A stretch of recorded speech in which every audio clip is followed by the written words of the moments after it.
আমরা এখন একটু তাহলে we can start our panel discussion. So আমাদের আজকে বেশ কয়েকজন প্যানেলিস্ট আছেন, বেশিরভাগই আমি দেখছি চলে এসছেন।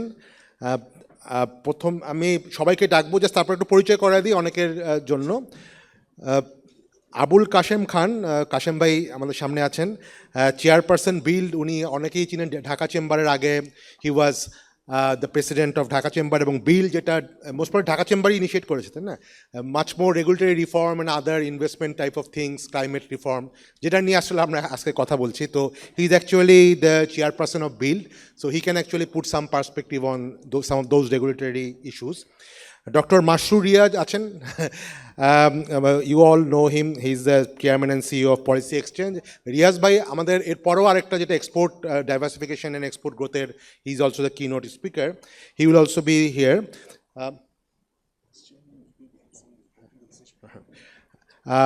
Mahadi Amin, he's here, he's going to come. Okay, so he's the advisor to BNP acting chairperson. He will also be in this panel. Amader Dr. Nokibur Rahman, he will actually join from US. He is also the spokesperson of Bangladesh Jamaat-e Islami in USA. He's also an academician and finance professor. Khaled Saifullah, joint convener NCP. Khaled, are you there? আচ্ছা, খালেদ বোধহয় রাস্তায় আছেন। So doctor Monjur Hossain, member general economic division, ministry of planning. Monjur ভাই একটু আগে বললো যে রাস্তায় স্টাক আছেন, but he will also be joining, and he was also a member of the task force of restrategizing economy that I mention little bit ago. Professor M Tamim, energy analyst and energy expert. He is also vice chancellor, Independent University of Bangladesh. You all know him, and he was also a member of the white paper task force. Ishrafil Khoshru, another politicians, very young politicians we have from BNP. He is BNP's chairperson's advisory committee on foreign affairs. He will be joining. Snehashish Borua, a very young professional in accounting and chartered accountant. He will actually focus more on the tax and other related issues, particularly on the reform requirements. And Wasim Alim, he is the CEO of Chaldal, who has actually been very successful in raising number of VC firms from lot of foreign investors, including IFC and others. He can also say his context and experience and other kind of suggestions. So আমি request করবো যারা আমাদের প্যানেলিস্টরা আছেন তাদেরকে স্টেজে চলে আসতে, and I will actually request Brain, one of the organizers, Brain's executive director, Dr. Shafiqur Rahman, to moderate the session. Please, যারা প্যানেলিস্ট তাদেরকে সবাইকে একটু রিকোয়েস্ট করবো স্টেজে ওঠার জন্য। তারপরে খসরু ভাই আপনি যখনই বলবেন আপনি you want to just speak, will okay. আমাদের সরি আরেকজন আছেন, mister Hasan Arif, vice chairman export promotion bureau. He was suppose to be in the export session, but he has another urgent issue. He will actually be joining as a panelist here. So mister Hasan Arif, please. Sector wise ম্যাপিংটা করতে হবে, mapping করে আমাদের আবার reform প্রসেসে হাত দিতে হবে। এখানে সবচেয়ে বড় স্টেক হোল্ডার হচ্ছে পাবলিক সেক্টর, স্পেশালি আমাদের যারা পলিটিশিয়ান আছেন ওনারা যারা পাওয়ারে আসবেন, এবং bureaucracy. I think we need some captains or I would say champions at the public sector to kind of lead the reform agenda. এখন আমরা এখানে প্যানেলে যারা বসে আছি আমরা অ্যাকচুয়ালি সকলে হয়তো বা একই কথাই বলবো, এবং আমাদের যারা বিউরোক্র্যাট আছে বা সেক্রেটারি আছে, পলিটিশিয়ান, ওনারাও জানেন অ্যাকচুয়ালি প্রবলেমগুলি কোথায়। সো এইখানে অ্যাকচুয়ালি এক ডিপ ডাইভ করতে হবে, আমাদের সকলের এঙ্গেজমেন্ট দরকার। অ্যান্ড ইনশাল্লাহ আমি আশা করি যে আগামী সরকার যেটা আসবে, যেই সরকারই আসুক না কেন, ওনারা যদি রিফর্ম এজেন্ডাটা স্ট্রংলি, আমি রিপিট করছি, স্ট্রংলি যদি না ধরেন, তাহলে যে প্রথম যে প্রেজেন্টেশনটা দিয়েছিল ইকোনমির উপরে, সেখানে কিন্তু আমরা অনেক জায়গায় পিছিয়ে যাব। এবং আমি যে কথাটা লাস্টে বলবো, যেহেতু আমাদের ফর্মার কমার্স মিনিস্টার সাহেব বসে আছেন, আমাদের কিন্তু একটা উইন্ডো অফ অপরচুনিটি আছে এখনও। আমাদের ইকোনমিক কন্ডিশন বলেন, এখানে আমরা অবশ্যই উন্নতি করতে হবে। আমাদের যে লেবার, কম্পিটিটিভ লেবার আছে, সেখানে কিন্তু আমরা এখনো আমি বলবো অনেক কম্পিটিটিভ। আমাদের লোকেশন ইজ ভেরি স্ট্র্যাটেজিক এবং আমাদের একটা huge population. We are the 8th largest country in terms of population the world. So demand জায়গাগুলি বা ইন্টারনাল যে ডোমেস্টিক মার্কেট আছে এটা হিউজ। আমরা কিন্তু অনেকে নিগলেক্ট করি, আমরা এক্সপোর্ট মার্কেটটা দেখি, বাট ডোমেস্টিক ইকোনমি কিন্তু বাংলাদেশের is pretty good. We are one of the largest, আমি বলবো to be the largest by 2030। আমরা জানি পিডাব্লিউসি এবং আদার্স অনেকগুলি প্রজেকশন করেছে, কিন্তু প্রজেকশনসগুলিতে কিছু প্রিকন্ডিশন আছে। ওই প্রিকন্ডিশনের মধ্যে reform, deregulation is very very important. এবং আমি এই বলেই শেষ করব। Thank you. Thank you very much. আমরা এরপরে যাব প্রফেসর নকিবুর রহমান ইউএসএতে, কারণ ইটস লেট অ্যাট নাইট ওখানে, আর সো এর জন্য তাকে একটু আগে বলছি। So professor Nakibur Rahman, can you hear, are you with us? Yes, loud and clear. Okay okay, আমার নকিব ভাই আপনি শুরু করতে পারেন। হ্যাঁ, আচ্ছা, ওকে. So G. my question to you would be the same question. What's preventing from foreign direct investment coming to Bangladesh? And secondly, since you are professor of finance, and so you have seen that we have got a massive fiscal problem. Like our revenue is quite low compared to what we need to be. So how do we raise our revenue? How do we prevent our fiscal gap? Any ideas on that? Again, thank you very much. And again, I really appreciate you allowing me to speak early. Again, I apologize if I sound a little grumpy. I woke up at 4 a.m. in a different city, in Detroit.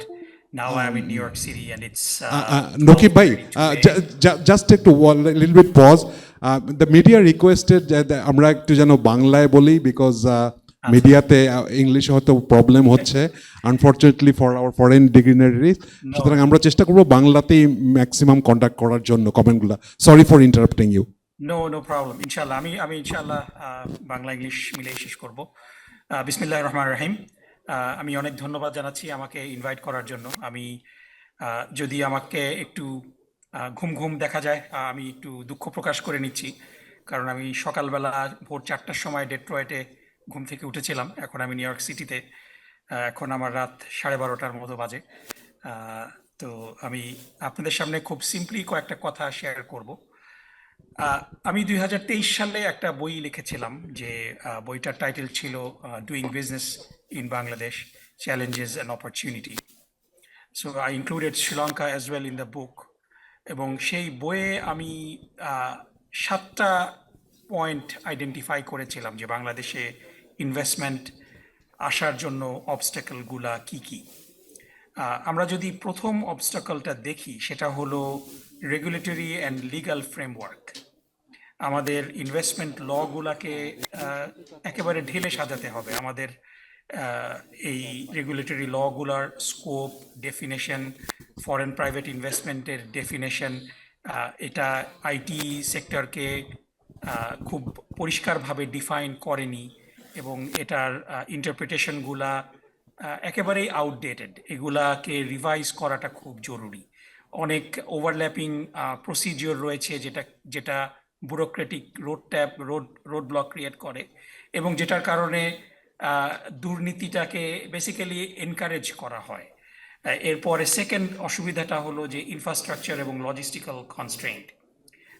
আমাদের definitely transportation, পাওয়ার, logistic, এই জায়গাগুলোতে আমাদের অনেক অসক্ষমতা রয়েছে।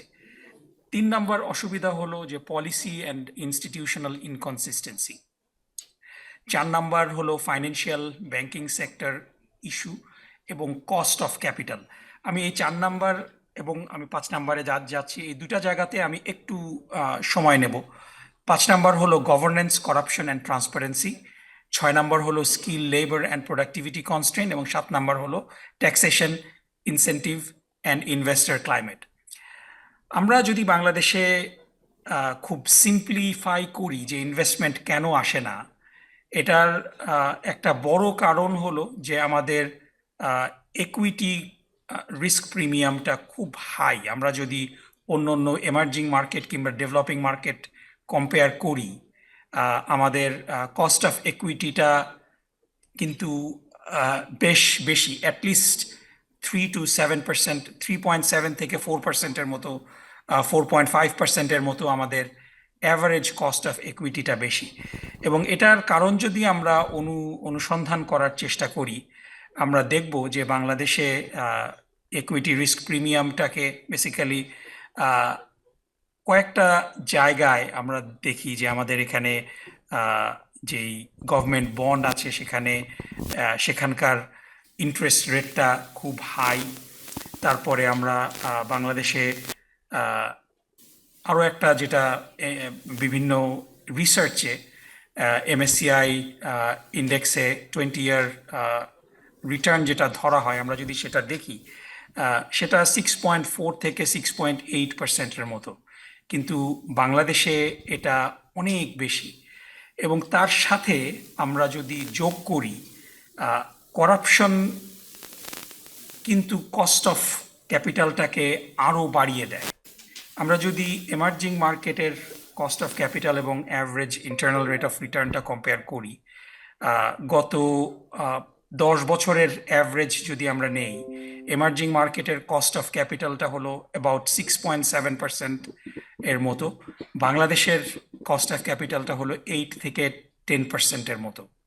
এবং internal rate of রিটার্নটা কিন্তু সেই তুলনায় অত বেশি না। এমার্জিং মার্কেটের IRR ইজ অ্যাবাউট 10 to 11%, যেখানে বাংলাদেশের মোটামুটি 12।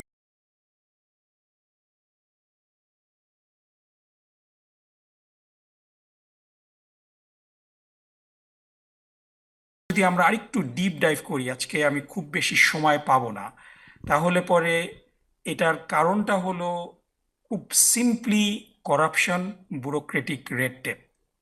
আমরা খুব সিম্পল একটা এক্সাম্পল যদি দেই, যে বাংলাদেশে করাপশনের কারণে ঘুষ প্রত্যেকটা স্টেজে একটা সিম্পল কাজ করার জন্য এত বেশি জায়গায় দৌড়াদৌড়ি করতে হয় ইনভেস্টরদেরকে, সেটা তাদের কস্ট অফ ক্যাপিটালকে on an average study shows যে প্রায় 3.5% বাড়িয়ে দেয়।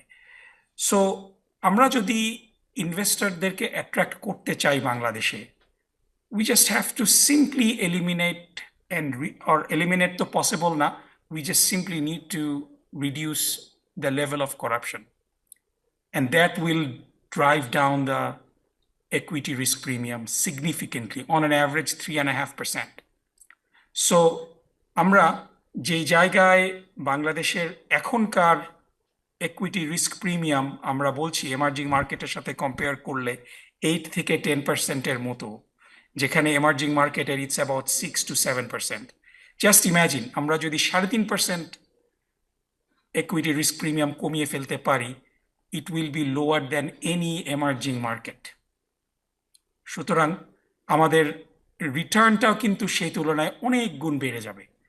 সো আমরা অনেক কথা বলতে পারি, অনেক পলিসি রিফর্মের কথা বলতে পারি, but at the end of the day, if we don't do anything to minimize corruption, elimination, we cannot even think about it, because it's so deep rooted.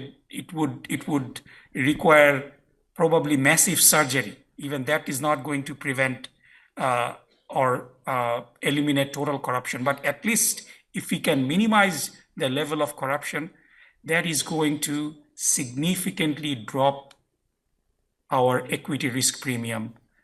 So, and it will be very, very competitive, lower than even most of the emerging markets. তখন ইনভেস্টররা কিন্তু আসতে আগ্রহ প্রকাশ করবে।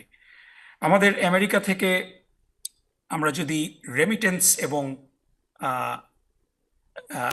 FDI compare করি, there is a huge gap. Remittance আসে, আমরা খুব খুশি হই, we celebrate these remittances.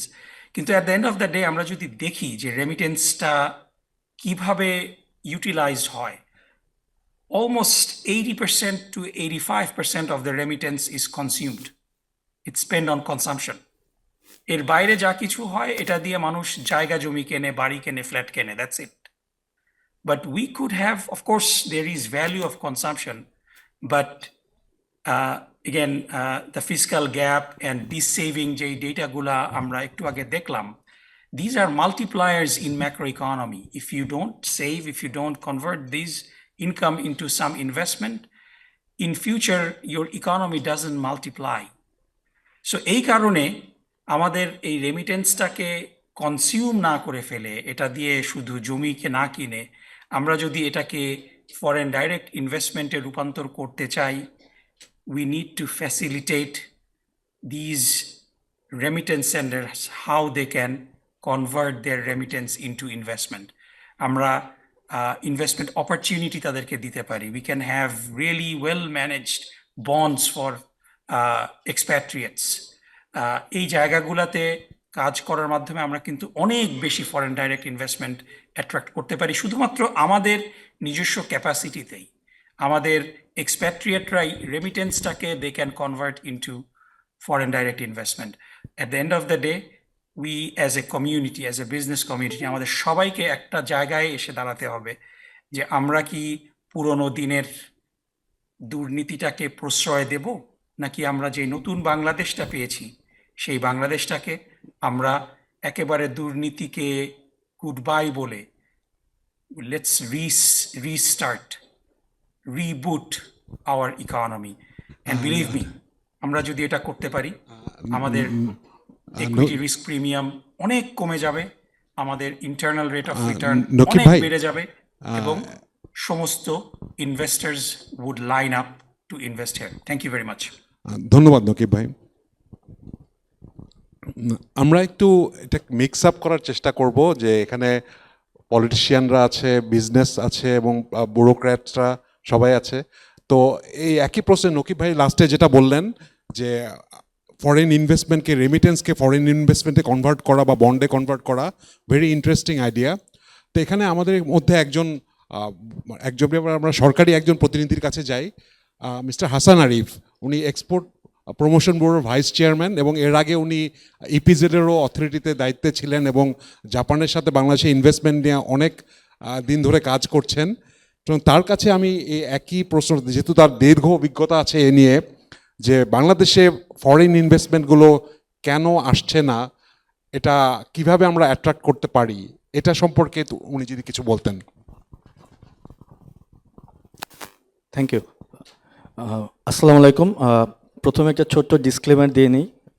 শফিকের আমার 40 বছরের বন্ধু, সেই জন্য আমার প্রতি তার অপত্য স্নেহ এবং সে অনেক স্নেহ ভালোবাসা হয়তো আমাকে সুযোগ দিয়েছে এবং অনেক কিছু বলার সুযোগ দিয়েছে। আর যেহেতু আমি সরকারি একটি পদে আছি, আজকে আমি এখানে যা বলবো আমার ব্যক্তিগত অভিজ্ঞতার আলোকে এবং আমার যে দীর্ঘ 27 বছরের ক্যারিয়ার থেকে পেয়েছি, আমার প্রফেশনাল বা পদের এগেনস্টে আমি বলছি না, ব্যক্তিগতভাবে কথাগুলি নেওয়ার জন্য আমি অনুরোধ করব সবাইকে। আমি ইনভেস্টমেন্ট অ্যাট্রাকশনের জন্য বা ফরেন ইনভেস্টমেন্ট অ্যাট্রাকশনের জন্য যেসব সকাল থেকে আমরা যেসব ব্যারিয়ার্সের কথা শুনলাম, বিভিন্ন করণীয় কথা শুনলাম, আমি দু একটি কথা শুধু বলবো আমার অভিজ্ঞতার আলোকে। প্রথম হচ্ছে, আসলে আমাদের সবাইকেই আমাদের মনে হচ্ছে মাইন্ডসেটটাই চেঞ্জ করতে হবে আর কি। আমরা যে যেখানে আছি, আমি আমার অবস্থান থেকে অ্যাজ এ ব্যুরোক্র্যাট, একজন বিজনেস পার্সন, পলিটিশিয়ান বা যারা প্রফেশনালস আছেন, একটা নতুন বাংলাদেশ গড়তে হলে, বাংলাদেশের সামনে নিয়ে যেতে হলে আমাদেরকে সবাইকেই আসলে পুরনো ধ্যান ধারণা ভেঙে সামনে এগিয়ে না গেলে হয়তো আমরা নতুন দিন এবং আশার বাংলাদেশ, সুন্দর বাংলাদেশ গড়ার পথে অগ্রসর হতে পারবো না। বাংলাদেশ পড়ে গেছে একটা কালেকটিভ ইনক্যাপাসিটির ভেতরে। সব সেক্টরে আমাদের যে দুর্বলতা, অ্যাজ এ ব্যুরোক্রেট আমি জানি আমার দুর্বলতা। আমি যখন আন্তর্জাতিক অঙ্গনে যাই, আমি যখন আন্তর্জাতিক ব্যুরোক্রেটদের সাথে, অন্য দেশের ডিপ্লোম্যাটদের সাথে আমাকে নেগোসিয়েশনে যেতে হয়, আমার দুর্বলতা চোখে পড়ে। সেরকমভাবে সব ক্ষেত্রেই আমার মনে হয় যেই প্রফেশনে আমরা আছি, আমাদেরকে এই কালেকটিভ ইনক্যাপাসিটি থেকে বেরিয়ে আসার জন্য চেষ্টা করতে হবে, জাতিগতভাবে চেষ্টা করতে হবে। আমাদের দুর্ভাগ্য, আমাদের সামনে এরকম কোনো রোল মডেল আমরা পাইনি যাদের দিকে তাকিয়ে আমরা নিজেদেরকে আরও ভালো করার, বড় হওয়ার চেষ্টা করতে পারবো। বরং আমরা আরও অনেক নেগেটিভ উদাহরণ আমাদের সামনে ছিল এতদিন। এবং এই সব কিছুর জন্য আসলে দরকার হলো ভালো শিক্ষা, এডুকেশনে ইনভেস্ট করা ছাড়া, একদম বেসিক শিক্ষা থেকে শুরু করে সব কিছুতে এই ক্যাপাসিটি ডেভেলপমেন্টের চেষ্টা করা ছাড়া বাংলাদেশের ভবিষ্যৎ সুন্দর করা খুবই দুরূহ হয়ে যাবে। একটা ছোট্ট দেশ, আমাদের সমান একটি দেশ, উরুগুয়ে যদি মাত্র 17-18 বছরে ইনভেস্টমেন্ট আনার জন্য যে সবচেয়ে জরুরি দরকার এনার্জি এনশিওর করা, এনার্জি সিকিউরিটি এনশিওর করা, উরুগুয়ে যদি মাত্র 17 বছরে এক রেমন মেন্ডেস যদি উরুগুয়ের এনার্জি সিনারিও চেঞ্জ করে দিতে পারে, বাংলাদেশের একজন তামিম কেন চেঞ্জ করে দিতে পারবে না? এটা আমার বোধগম্য নয়। কাজেই আমাদেরকে এইসব পলিসি লেভেলের এই জায়গাগুলিতে অ্যাড্রেস করতে হবে, এবং এর জন্য দরকার অবশ্যই ইমেজ, বাংলাদেশের ইমেজটাকে আমাদের বিদেশে তুলে ধরার জন্য বাংলাদেশকে আর পজিটিভলি ব্র্যান্ডিং ছাড়া আর আমাদের কোনো গত্যন্তর নেই। আপনারা জানেন এখনও ন্যাশনালি বাংলাদেশে কিন্তু কোনো ব্র্যান্ডিং স্ট্র্যাটেজি আমরা এখনও তৈরি করতে পারিনি। কাজ হচ্ছে, আশা করি খুব দ্রুত হয়তো এই সরকারের আমলেই আমরা আমাদের প্রথম ব্র্যান্ডিং স্ট্র্যাটেজিটা পেয়ে যাব। আমরা যখনই হাতে ইকোনমিস্ট পাই, আমরা প্রথমেই অনেকেই আগ্রহ নিয়ে আমাদের ইকোনমিক অ্যান্ড ফাইন্যান্সিয়াল বিভিন্ন দেশের ইন্ডিকেটরগুলি দেখি। একটু আগে আমি ডেটাগুলি যখন দেখছিলাম যে আমাদের এই আশেপাশের আমাদের যারা ফরেন ইনভেস্টমেন্ট নিয়ে যারা কাজ করবেন, যেসব দেশের সাথে আমাকে কম্পিট করতে হয়, সেসব দেশের মধ্যে আমাদের চেয়ে যে নিচে যেসব আমাদের সাবকন্টিনেন্টে যেসব দেশ আছে তাদেরও ইন্ডিকেটরগুলো ওখানে উল্লেখ করা থাকে। বাংলাদেশ সব দিক থেকে, ম্যাক্রো ইকোনমিক প্যারামিটার সব দিক থেকেও তাদের চেয়ে ওপরে থাকা অবস্থা দেখবেন আপনারা এখানে বাংলাদেশের ডেটাটা কিন্তু কখনোই উল্লেখ করা হয় না। কারণ আমরা হয়তো সেই ইম্পর্টেন্সটা তৈরি করতে পারিনি, বাংলাদেশকে সেভাবে গ্লোবালি ব্র্যান্ড করতে পারিনি, এবং আমরা সেই কনটেক্সটে আমাদেরকে রিলেভেন্সি আমরা তৈরি করতে পারিনি বাংলাদেশে।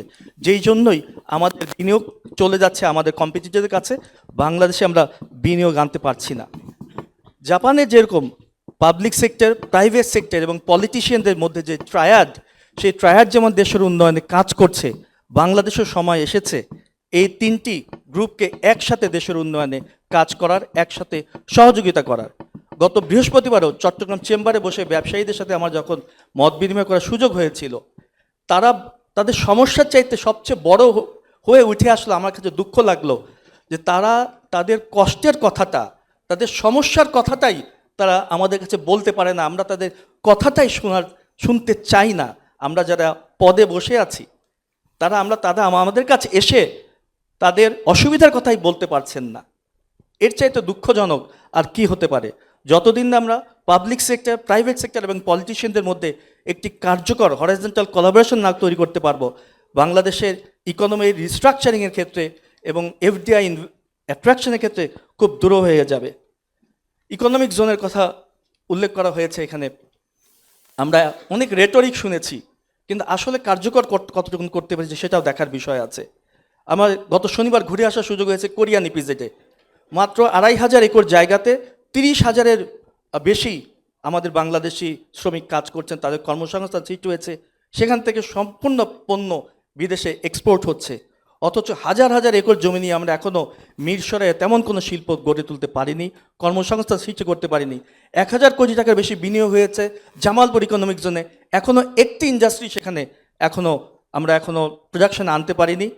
তাহলে আমরা পাবলিক সেক্টরকে ইকোনমিক জোন স্ট্যাবলিশ করব, নাকি এফিশিয়েন্ট প্রাইভেট সেক্টর হাতে ইকোনমিক জোন দিয়ে দেবো, সেটাও আমাদের ভাবার সময় এসেছে।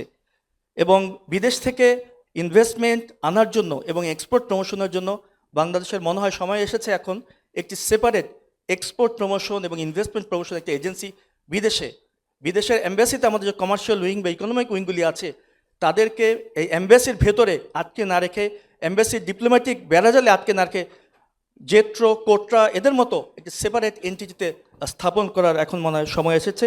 এবং ইনভেস্টমেন্ট আনার জন্য আমাদের যে ডায়াসপোরা আছে তাদেরকে কাজে লাগাতে হবে। আমাদেরকে অনেক কিছু বলে ফেললাম, ধন্যবাদ আপাতত।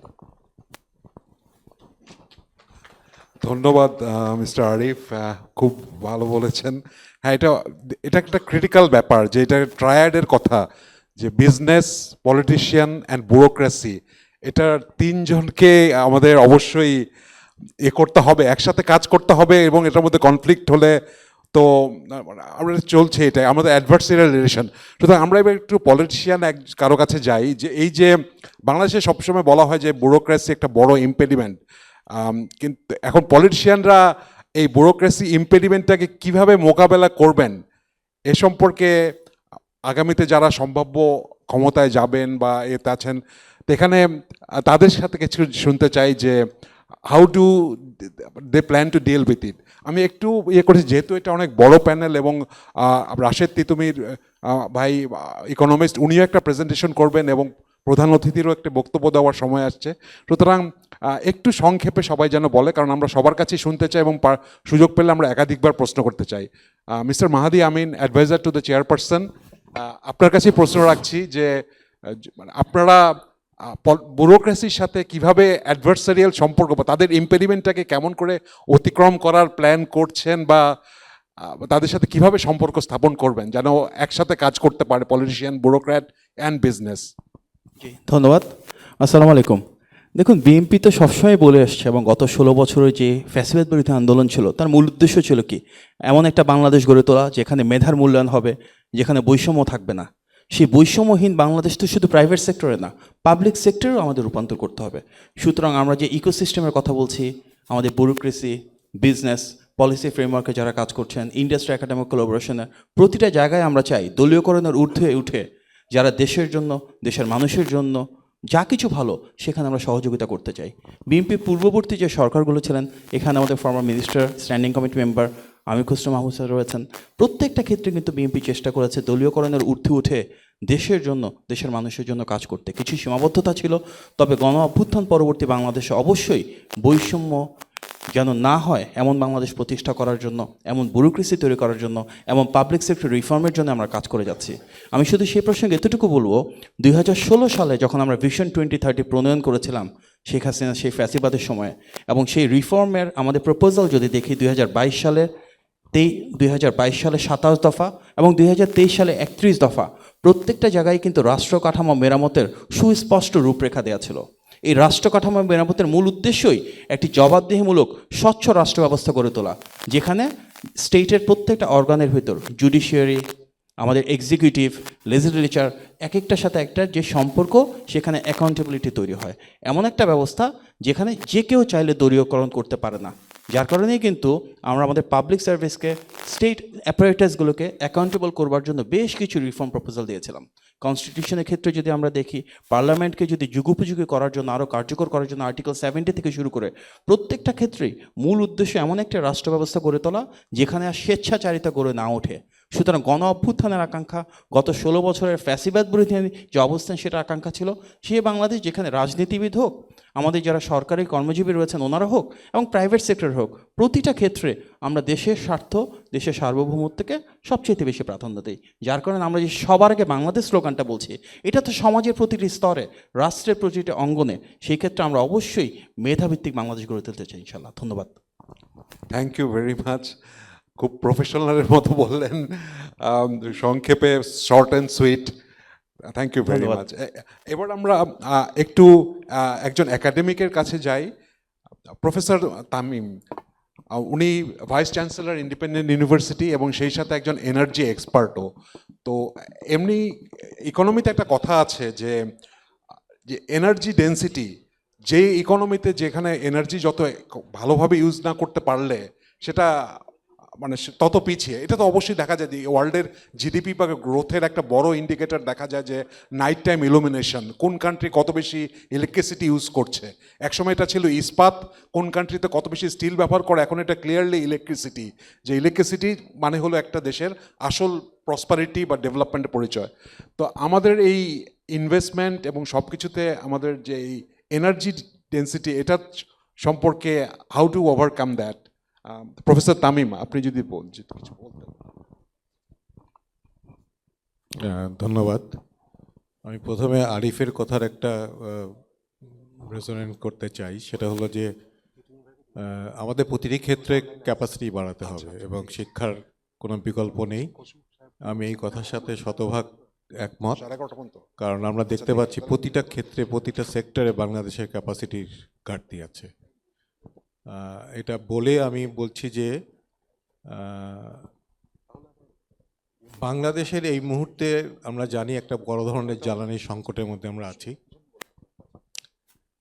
প্রায় 65% শুধু বিদ্যুৎ উৎপাদনের জন্য যে জ্বালানি আমাদের দরকার, তার 65% আমদানি নির্ভর হয়ে গেছে।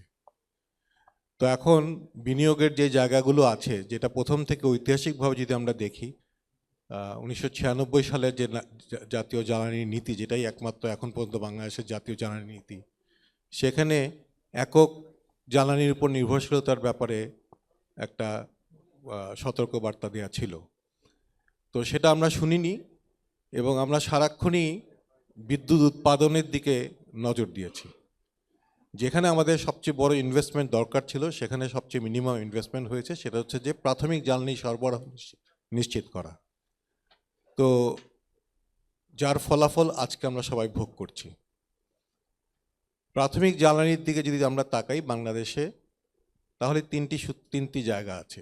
সেটি হচ্ছে তিনটি ইন্ডিজেনিয়াস রিসোর্সেস যদি আমরা বলি। গ্যাস তো আমরা জানি প্রায় শেষ হয়ে যাচ্ছে, ফুরিয়ে যাচ্ছে গ্যাস, যেটার উপর নির্ভর করে একক জ্বালানির উপর নির্ভর করে আমরা এতদিন চলেছি। কয়লা আছে, কয়লা আমরা এখন আন্ডারগ্রাউন্ড মাইনিংয়ের মাধ্যমে একটি কয়লা ক্ষেত্র আমরা করেছি, মানে উৎপাদন করছি, সেটা মাত্র 1 মিলিয়ন টন পার ইয়ার। যেখানে আমাদের এখন যে টোটাল কয়লা ভিত্তিক বিদ্যুৎ কেন্দ্র আছে সেখানে প্রায় 70,000 টন পার ডে আমাদের কয়লা দরকার হবে। সো কয়লা আমদানি করে আমরা জ্বালাচ্ছি, কিন্তু নিজস্ব কয়লার ব্যাপারে আমরা দ্বিধাগ্রস্ত হয়ে আছি। তো সেটার হয়নি। আরেকটি হচ্ছে রিনিউয়েবল নবায়নযোগ্য জ্বালানি।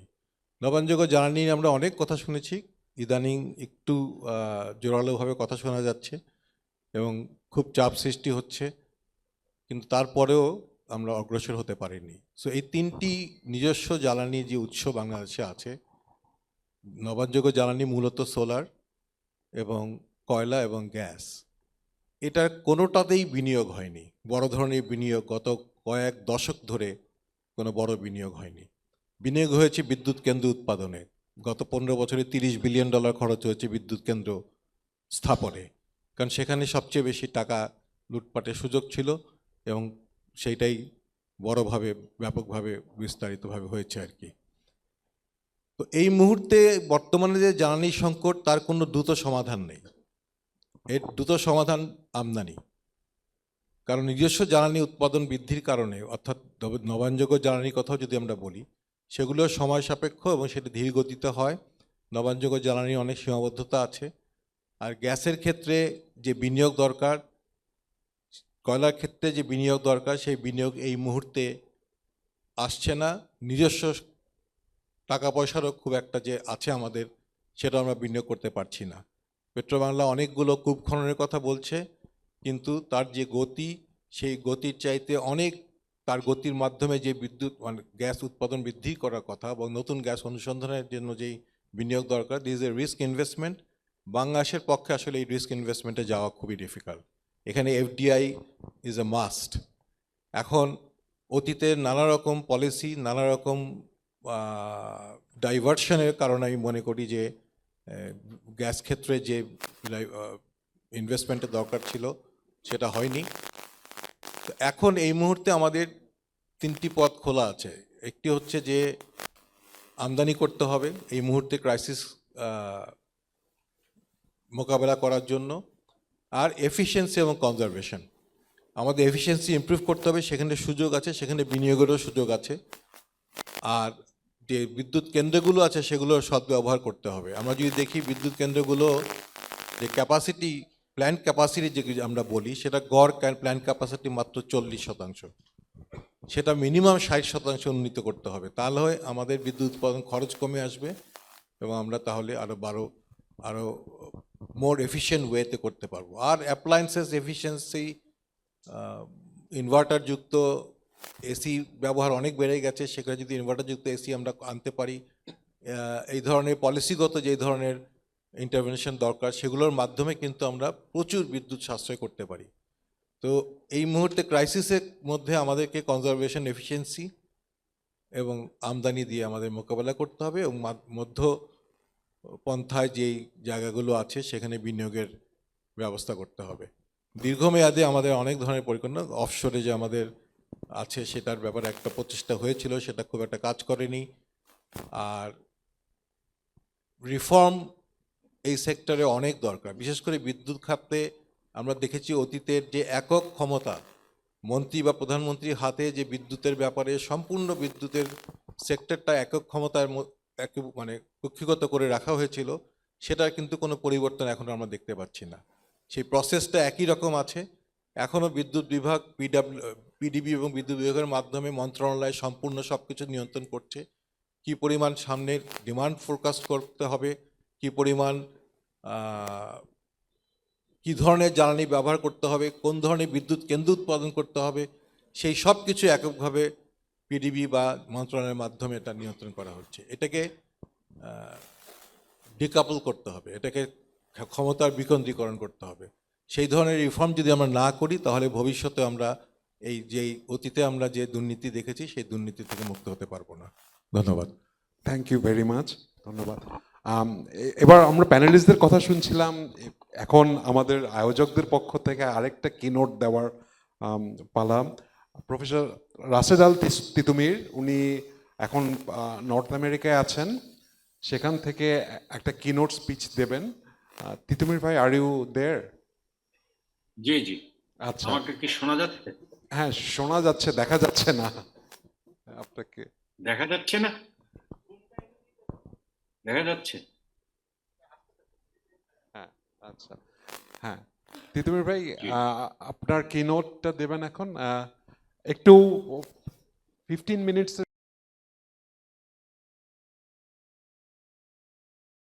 দেবেন, ওনাকে চলে যেতে হবে। আপনার কথা শোনার জন্যই উনি বসে আছেন, যে আপনার কিনোটটা শুনতে, এর জন্য উনি আছেন। ধন্যবাদ। যে অসংখ্য ধন্যবাদ। আমি খুবই দুঃখিত যে আমাকে অনলাইনের মাধ্যমে কথাগুলো বলতে হচ্ছে। মাননীয় অতিথিবৃন্দ, সম্মানিত আলোচকগণ এবং উপস্থিত সুধীজন, পতিত সরকারের অর্থনৈতিক অলৌকিকতার অনেক গল্প আমরা শুনেছি, কিন্তু তার আড়ালে বড় কঠিন বাস্তবতা ছিল, যেগুলো আজ প্রকাশিত। কিছুক্ষণ আগে আপনারা যে আলোচনা শুনেছেন সেখানে লক্ষ্য করেছেন যে মূল্যস্ফীতি কষাঘাতে সাধারণ মানুষের ক্রয় ক্ষমতা নিষ্পেষিত, সমাজে ভাঙন ধরছে, দারিদ্র বাড়ছে। এই ইতিমধ্যেই ঘোষণা করা হয়েছে যে প্রক্ষেপণ করা হয়েছে, আরো 30 লাখ মানুষ চরম দারিদ্র সীমার নিচে যাবে। যুব বেকারত্ব 13 লাখ তরুণ তরুণী বেকার, স্নাতক পর্যায়ে প্রতি 3 জনে 1 জন যুব বেকার। বেসরকারি বিনিয়োগ বৃদ্ধি প্রায় শূন্যের কোঠায়, বহুদিন যাবৎ জিডিপির 23% আটকে আছে, যেখানে প্রয়োজন 32 থেকে 35%। তৈরি পোশাক খাতের উপর 83% নির্ভরতা, এবং এলডিসি গ্রাজুয়েশনের পর ইউরোপিয়ান ইউনিয়নের 11% শুল্কের হুমকি।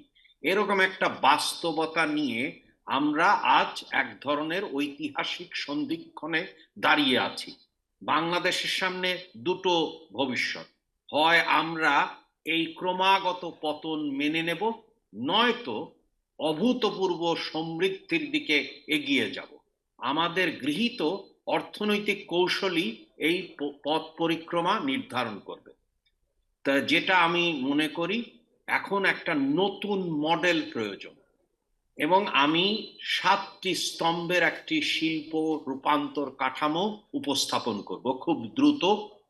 ক্ষুদ্র মাঝারি কুটির শিল্পই হলো বিকেন্দ্রীকৃত শিল্পায়ন ও গ্রামীণ। আমি দুঃখিত, আমার সংযোগ বিচ্ছিন্ন হয়ে গেছে।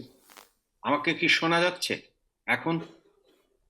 হ্যাঁ শোনা যাচ্ছে তিতুমির ভাই। হ্যাঁ হ্যাঁ হ্যাঁ, দুঃখিত।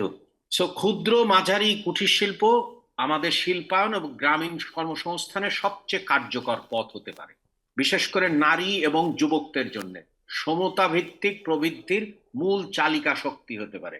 আমাদের লক্ষ্য হতে হবে সমন্বিত ইকোসিস্টেম উন্নয়নের মাধ্যমে এই খাতের জিডিপিতে অবদান বাড়ানো। তাহলেই হচ্ছে নতুন কর্মসংস্থান তৈরি করা সম্ভব। এর জন্যে প্রয়োজন নতুন আর্থিক কাঠামো, যেমন রিফাইন্যান্স ফান্ড প্রতিষ্ঠা করা যেতে পারে, নবীন ও নারী উদ্যোক্তাদের জন্য ক্রেডিট গ্যারান্টি সহ ও বিভিন্ন ঋণ পদ্ধতি চালু করা যায়। বাজার প্রবেশ বা মার্কেট অ্যাক্সেসের জন্য নতুন অবকাঠামো গড়ে তোলা দরকার, এবং বিভিন্ন রকমের ওয়ান স্টেপ সার্ভিসের কথা চিন্তা করা যেতে পারে। তার মানে হচ্ছে যে ক্ষুদ্র মাঝারি এবং কুটির শিল্প অর্থাৎ সিএমএসএমই ইকোসিস্টেমের উন্নয়ন আমাদের এর নতুন শিল্পায়নের প্রথম স্তম্ভ হতে পারে। দ্বিতীয় হচ্ছে যে সবাই বলছেন যে শিল্পের কিভাবে বৈচিত্র্যকরণ কৌশল দরকার, অর্থাৎ হচ্ছে ডাইভার্সিফিকেশন কি করা দরকার।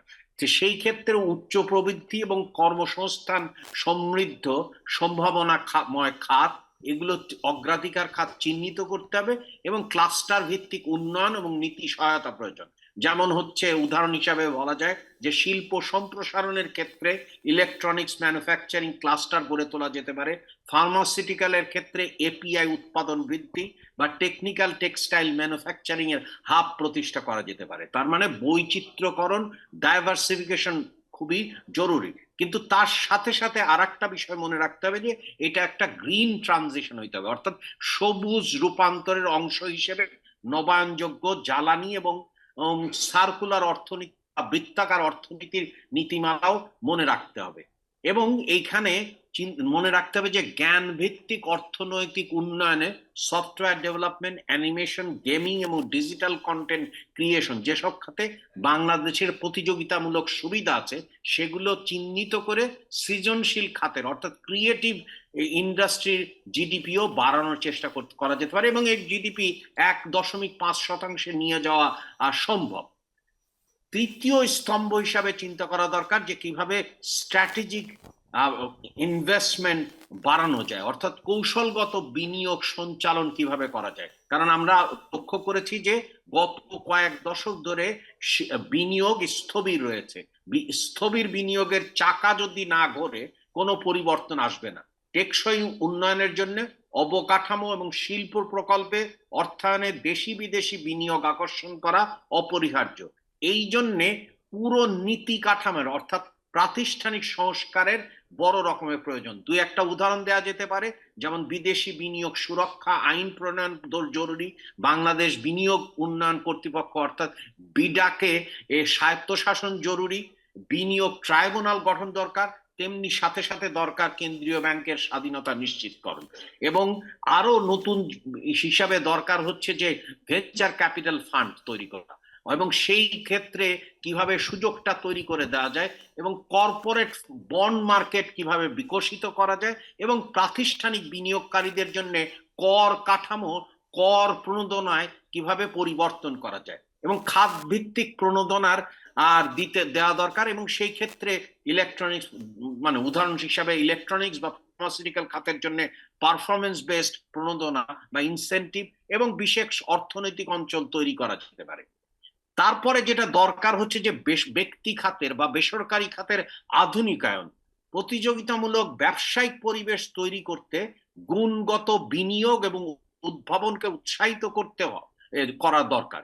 এই জন্য রেগুলেটরি যে কমপ্লেক্সিটি অর্থাৎ নিয়ন্ত্রণগত জটিলতা, আর্থিক খাতের দুর্বলতা এবং যে সমস্ত বাজারের ক্ষেত্রে বিভিন্ন রকমের বিকৃতি তৈরি হচ্ছে সেগুলো দরকার। তার মানে বড় আকারের রেগুলেটরি সংস্কারের অংশ হিসাবে বিশেষ করে যে কোনো ক্ষেত্রে ব্যবসায়িক লাইসেন্স ক্ষেত্রে যে রেগুলেটরি বটলনেক আছে সেগুলোকে অনেকাংশে বাতিল করতে হবে এবং চেষ্টা করতে হবে যে সর্বোচ্চ 72 ঘন্টার মধ্যে কিভাবে এইগুলো কাজ করা যায়। এবং আর্থিক খাতের পুনর্বিন্যাস দরকার, সেই ক্ষেত্রে বিশেষ করে নন পারফর্মিং লোন সমাধানে অ্যাসেট ম্যানেজমেন্ট কোম্পানি কিভাবে গঠন করা যায়, কিভাবে রিস্ক ভিত্তিক ব্যাংকিং তত্ত্বাবধান ব্যবস্থা মানে রিস্ক বেস সুপারভিশন আনা যায় এবং রপ্তানিমুখী উৎপাদনের জন্য বিশেষায়িত ঋণ কিভাবে চালু করা যায়, যেমন গার্মেন্টস এর ক্ষেত্রে বা অন্যান্য যে ধরনের সুবিধাগুলো চালু আছে সেগুলো অন্যান্য ক্ষেত্রেও চালু করা দরকার।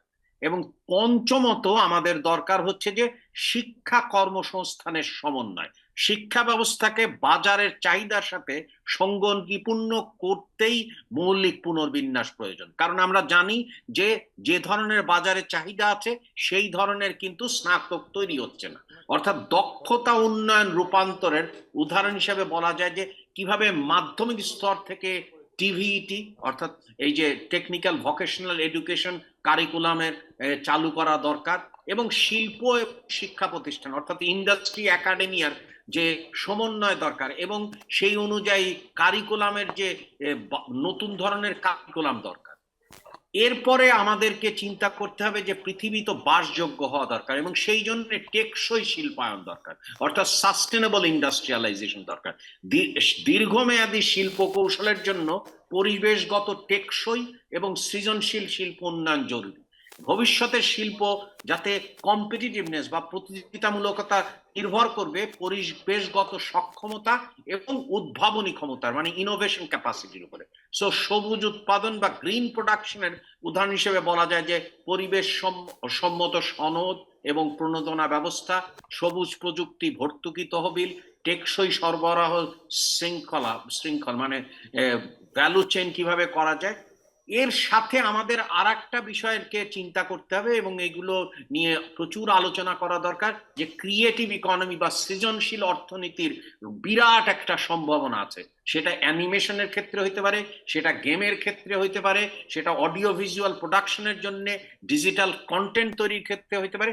তাছাড়াও সাংস্কৃতিক শিল্প কিভাবে গড়ে তোলা যায় এবং সেইখানে এটা গড়ে তুলতে পারলে আসলে একটা বড় রকমের ব্র্যান্ড বাংলাদেশ গড়া যেতে পারে। আমি শেষ কথা যেটা বলতে চাই যে এগুলো নির্ভর করবে, এর সাথে আমাদের দরকার কৌশলগত বৈদেশিক অর্থনৈতিক নীতি। কারণ যে জটিল বৈশ্বিক প্রেক্ষাপটে বাংলাদেশের শিল্প রূপান্তর ঘটাতে দক্ষ অর্থনৈতিক কূটনীতির বা ইকোনমিক ডিপ্লোমেসির প্রয়োজন। আমাদের বৈদেশিক যে অর্থনৈতিক নীতি লক্ষ্য হতে হবে কিভাবে বাজার প্রবেশ অর্থাৎ মার্কেট অ্যাক্সেস, তারপরে প্রযুক্তি অর্থাৎ হস্তান্তর অর্থাৎ টেকনোলজি ট্রান্সফার এবং বিনিয়োগ প্রবাহ ইনভেস্টমেন্ট ফ্লো কিভাবে নিশ্চিত করা যায় এবং জাতীয় উন্নয়নের লক্ষ্যের জন্য নীতিগত আমরা কিভাবে স্বাধীনতা বজায় রাখতে পারি অর্থাৎ স্ট্র্যাটেজিক প্র্যাগম্যাটিজম কিভাবে আমরা করতে চাই। এগুলো যদি করা যায় সেই ক্ষেত্রে আমি মনে করি এখানে উপস্থাপন করতে চাই যে কত শিল্পের ক্ষেত্রে আমাদের কর্মসংস্থানের একটা লক্ষ্যমাত্রা তৈরি রাখা দরকার।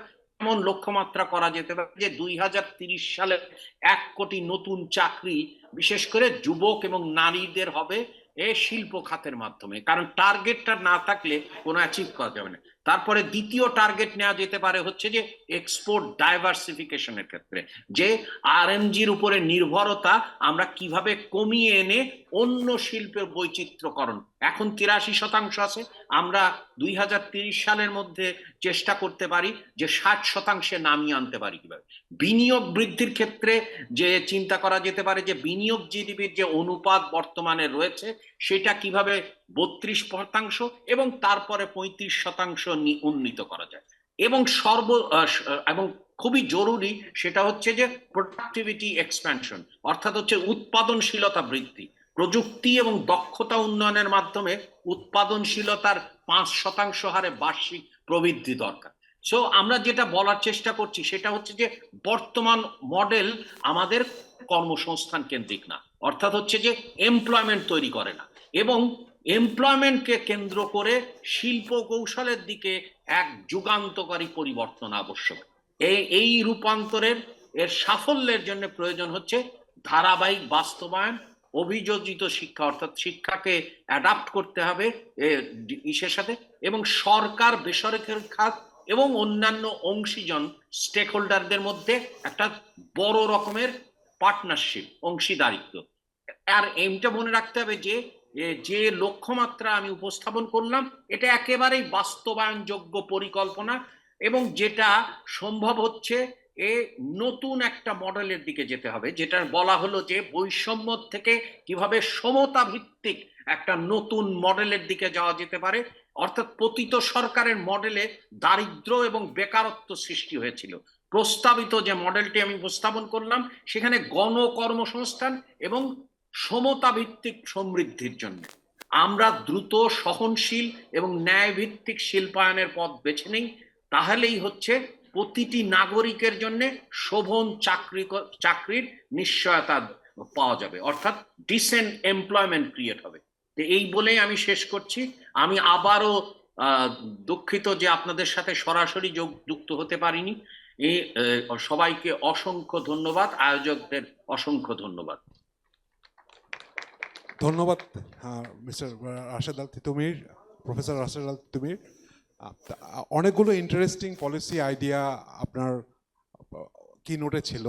তা আমরা এখানে দেখছি যে আমাদের পলিসি নিয়ে আমরা অনেক আলোচনা করছি, কিন্তু বাংলাদেশে একটা জিনিস দেখা যায়, যখনই একটা সরকার পরিবর্তন ঘটে, সেটা বাংলাদেশের সরকার পরিবর্তন ঘটা মাত্র মনে হয় যে নতুন বাংলাদেশের সূচনা, তখন আবার এরকম পলিসির আলাপগুলো শুরু হয় নতুন করে। কিন্তু আমরা জানি যে একটা স্টেবল ইকোনমিক গ্রোথের জন্য এইভাবে সরকার পরিবর্তনের সাথে সাথে পলিসি চেঞ্জ এটা যত আশাব্যঞ্জকই হোক না কেন এটা কিন্তু খুব একটা বাঞ্ছনীয় না। কারণ ইকোনমিক গ্রোথের জন্য স্টেবল স্টেবল স্টেবল একটা পলিসি রেজিমস এটাও কিন্তু খুব ইম্পর্ট্যান্ট। তা আমাদের একটা বড় সমস্যা হলো যে এই পলিসি কন্টিনিউটি রাখা।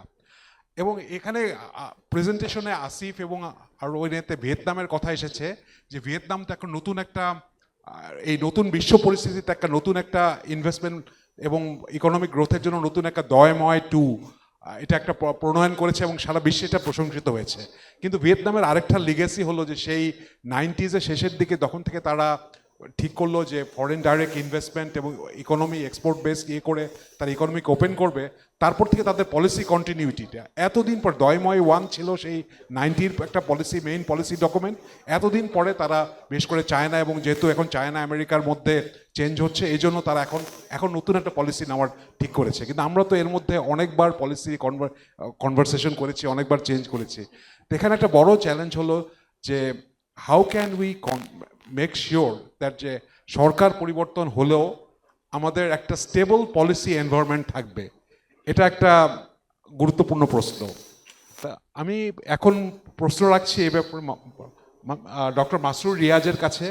উনি পলিসি এক্সচেঞ্জের সিইও, সুতরাং probably he has something interesting to say about this.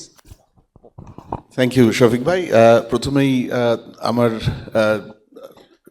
শুভেচ্ছা এবং ধন্যবাদ আয়োজকদের প্রতি এই ধরনের একটা national democratic transition election led ট্রানজিশনের আগে এই ধরনের একটা পলিসি ডায়ালগ অর্গানাইজ করার জন্য খুবই টাইমলি। শফিক ভাই আপনি পলিসির কথা বলেছেন আর আমরা আলাপ করছি যে policy in the context of investment. আমার মনে হয় আমি একজন পলিসি মেকার, একজন একটা রাজনৈতিক নেতৃত্ব যারা সরকারে আসবে সেখান থেকে জাতীয়ভাবে পলিসি নীতিগত সিদ্ধান্ত নিবে, সেই জায়গা থেকে আমি বিনিয়োগকে একটু কানেক্ট করতে চাই।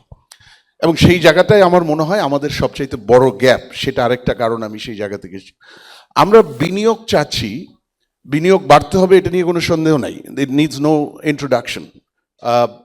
বাট সেই বিনিয়োগের ব্যাপারে আমাদের ফিলসফিটা কি? সেই বিনিয়োগের আমরা কি জব লেড ইনভেস্টমেন্ট চাচ্ছি নাকি জব লেস? আমরা কি বিদেশি বিনিয়োগ এবং দেশি বিনিয়োগ, আজকে বিদেশি বিনিয়োগ নিয়ে অনেক বেশি কথা হয়েছে, সেটা খুব ক্রিটিক্যাল, বাট একটা দেশ যদি লোকাল প্রাইভেট ইনভেস্টমেন্ট ক্যাটালাইজ না করতে পারে, foreign investment remains far distant achievement. আমরা কি এফিসিয়েন্সি সিকিং ইনভেস্টমেন্ট চাচ্ছি না মার্কেট সিকিং ইনভেস্টমেন্ট? আমরা কি স্ট্র্যাটেজিক ইনভেস্টমেন্ট চাচ্ছি নাকি ন্যাচারাল রিসোর্স সিকিং ইনভেস্টমেন্ট? আমরা portfolio investment vis-a-vis manufacturing service investment, infrastructure investment, আমাদের প্রায়োরিটিটা কোথায়? এই জায়গাটা বাংলাদেশ এখনো সেট করেনি। পার্টিকুলারলি গত 1.5 দশকে এই জায়গা থেকে ভিশনটা একেবারে নড়ে গেছে এবং এইটাকে সিস্টেম্যাটিক্যালি জাতীয়ভাবে একটা লং টার্ম ভিশনে আনার সবচেয়ে বড় ওয়ে হচ্ছে আমাদের জাতীয় কোনো বিনিয়োগ নীতি নেই। Bangladesh, 54 years on from its independence, does not have a national investment policy. আমাদের পরিবেশ নীতি আছে, এগ্রিকালচার নীতি আছে, আইসিটি নীতি আছে, many more. But Bangladesh does not have a national investment policy. এবং যার কারণে আমাদের যে ইনভেস্টমেন্টের যে ন্যাশনাল ভিশন, এটার ইম্পর্টেন্স, এটার ডিস্ট্রিবিউশন এবং এটার লং টার্ম ওনারশিপ, সেটা ফান্ডামেন্টালি মিসিং, নাম্বার 1। নাম্বার 2, আপনি যেটা শফিক ভাই বলছেন যে পলিসি কেন কন্টিনিউ করছে না, আমাদের যদি ন্যাশনাল ইনভেস্টমেন্ট পলিসি থাকতো বা যখন থাকবে আমাদের সেই লং টার্ম ওনারশিপ এবং ডিরেকশনটা থাকবে। তারপরে যেটা ভিয়েতনাম করেছে, থাইল্যান্ড করেছে, ইন্দোনেশিয়া করেছে, ইভেন রিসেন্টলি ইন্ডিয়া 2019 অনওয়ার্ডস তারাও করেছে, সেটা হলো তাদের investment systematic investment promotion strategy আছে। Bangladesh does not have any investment promotion strategy whatsoever, local, sectoral, foreign, এখানে অ্যাড হক ভাবে করা হয়। এবং আরিফ ভাই খুব চমৎকারভাবে বলছিলেন যে আমরা হয়তো বিদেশে এমবাসি বা বিডা বেজাকে বলছি বিনিয়োগ বাড়াতে হবে, বাট তাদেরকে তো অন্ধকারে ঢিল ছড়তে মানে হাত পা বেঁধে সাঁতার কাটতে নামিয়ে দেওয়া হচ্ছে, কারণ তাদের জন্য যে ডিরেকশনটা, তাদের জন্য যে আমার বিনিয়োগ প্রমোশনের যে কৌশলটা, সেটাই তো নেই। ভিয়েতনামে এটা 5 বছর মেয়াদি করা হয়, ফরেন ইনভেস্টমেন্ট, লোকাল ইনভেস্টমেন্ট, আবার ফরেন অ্যান্ড লোকালের ভেতরে সেগুলো সেক্টরাল ইনভেস্টমেন্ট প্রমোশন স্ট্র্যাটেজি থাকে, এবং সেটাকে আবার লিঙ্ক করা হয় জাতীয় ট্রেড স্ট্র্যাটেজির সাথে। By the way, Bangladesh does not have a trade strategy either. আমাদের এক্সপোর্ট পলিসি আছে, আমাদের ইম্পোর্ট পলিসি অর্ডার আছে, which are more like a regulatory instrument for sure, import policy order, কিন্তু Bangladesh does not have a trade vision. And thirdly, বাংলাদেশের যেটা Vietnam মানে সবচেয়ে বেশি সাকসেসফুল হয়েছে ডয়ময়ের যে ইকোনমিক রিফর্ম প্রোগ্রাম, তারপরে সেটা হলো ওরা ওদের ট্রেড অ্যান্ড ইনভেস্টমেন্ট স্ট্র্যাটেজিকে কমপ্লিমেন্টেড করছে, one takes advantage of the other. সেই জায়গাটা বাংলাদেশ এখনো অ্যাডভান্টেজ নিতে পারে না, এটা হলো আমার থার্ড। সেই কারণে আর ফোর্থ একদিক শেষ করছি যে আপনি, আমার মনে হয় শফিক ভাই আপনিই বলছিলেন, Bangladesh does not have an investment climate improvement program. এখানে ছিটাফোটা কিছু রিফর্ম হয়, আইসোলেটেড মানে hardly incremental, but certainly isolated. কিন্তু বিনিয়োগ পরিবেশ আর বিনিয়োগ এত মাল্টি ডাইমেনশনাল, এখানে ইনফ্রাস্ট্রাকচার আছে, ট্যাক্সেশন আছে, ট্যারিফ আছে, রিসেন্টলি এনভায়রনমেন্টাল গভর্নেন্স ইস্যুস আছে, ট্রেড অ্যান্ড ইনভেস্টমেন্টের রিলেশনশিপ আছে। এখানে যদি investment climate improvement reforms programme না থাকে, কর্মসূচি, ইনক্রিমেন্টাল ছিটে ফেটে ইমপ্রুভমেন্ট দিয়ে এখানে কোনো দিনই আগানো যাবে না, এবং সেই জায়গাতেই পলিসি এবং রেগুলেটরি প্রেডিক্টেবিলিটি বাংলাদেশে একেবারে নিম্ন পর্যায়ে আছে। Thank you, back to you Shafiq. ধন্যবাদ মাসরুর রিয়াজ। আমরা এবার যাব একটু ডক্টর মঞ্জুর হোসেনের কাছে। উনি general economic division ministry of প্ল্যানিংয়ের মেম্বার। মিনিস্ট্রি অফ প্ল্যানিং খুব ইম্পর্টেন্ট, কারণ আমরা তো সেই অনেক আগে থেকে জেনেছি যে planning ministry is where everything takes place. Like planning যেটা হয়, একটা যদি বলা হয় যেটা আর্মির যেমন চিফ অফ অপারেশনস যেরকম হেডকোয়ার্টার, যেখানে অপারেশনস, এটা তেমনি মিনিস্ট্রি অফ প্ল্যানিং এরকম একটা ইম্পর্টেন্ট। তো তার কাছে এই পার্সপেক্টিভটা একটু পাওয়া যাবে। তা আমরা এখানে নতুন ইকোনমির কথা শুনেছি যে we need a new growth model. তো নিউ গ্রোথের মডেলের জন্য আমাদের একটা ক্রিটিক্যাল ইম্পর্টেন্স হলো, আমাদের তো এমনিতে আমাদের রিসোর্স কম, এই কম রিসোর্স আমরা কোথায় ইনভেস্ট করব, এটা একটা ইম্পর্টেন্ট জিনিস, যে কোন রিসোর্সে আমাদের রিটার্ন ভালো আসবে। সো এখানে মিনিস্ট্রি অফ প্ল্যানিং থেকে, সুতরাং এখানে এই ব্যাপারে আপনার ধারণা একটু জানতে চাচ্ছি যে হাউ ক্যান উই হ্যাভ আমাদের এই মেগার রিসোর্স নিয়ে আমরা কেমন করে একটা ইনভেস্টমেন্ট প্ল্যানিং এটা করতে পারি, যে কোথায় ইনভেস্টমেন্ট করলে আমাদের রিটার্নটা ভালো হবে, একটা নিউ গ্রোথ মডেল যে আমরা বাংলাদেশের দরকার এটা আমরা অ্যাচিভ করতে পারবো। Thank you. জি ধন্যবাদ। আমি প্রথমেই খুব অভিনন্দন জানাই যারা উদ্যোক্তা এই ধরনের একটা ইকোনমিক রিফর্ম সামিট 2025 আয়োজন করেছেন। আমি মনে করি এটা খুবই টাইমলি একটা সামিট, রিফর্ম সামিট, এবং এই রিফর্মস রিলেটেড যেসব আলোচনা হবে আমি আশা করছি যে সেগুলো আমাদের সামনের রাজনৈতিক দলগুলো সেখান থেকে ইনপুট নিতে পারবেন এবং সামনের দিনগুলো তাদের ম্যানিফেস্টোকেও ডেভেলপ করতে পারবেন এবং দেশকে এগিয়ে নিয়ে যাওয়ার ক্ষেত্রে এই যে ফোরামটা আছে নাগরিক কোয়ালিশন এবং অন্যরা, তারা এটাকে হয়তো সরকারের কাছেও প্রেজেন্ট করতে পারবেন।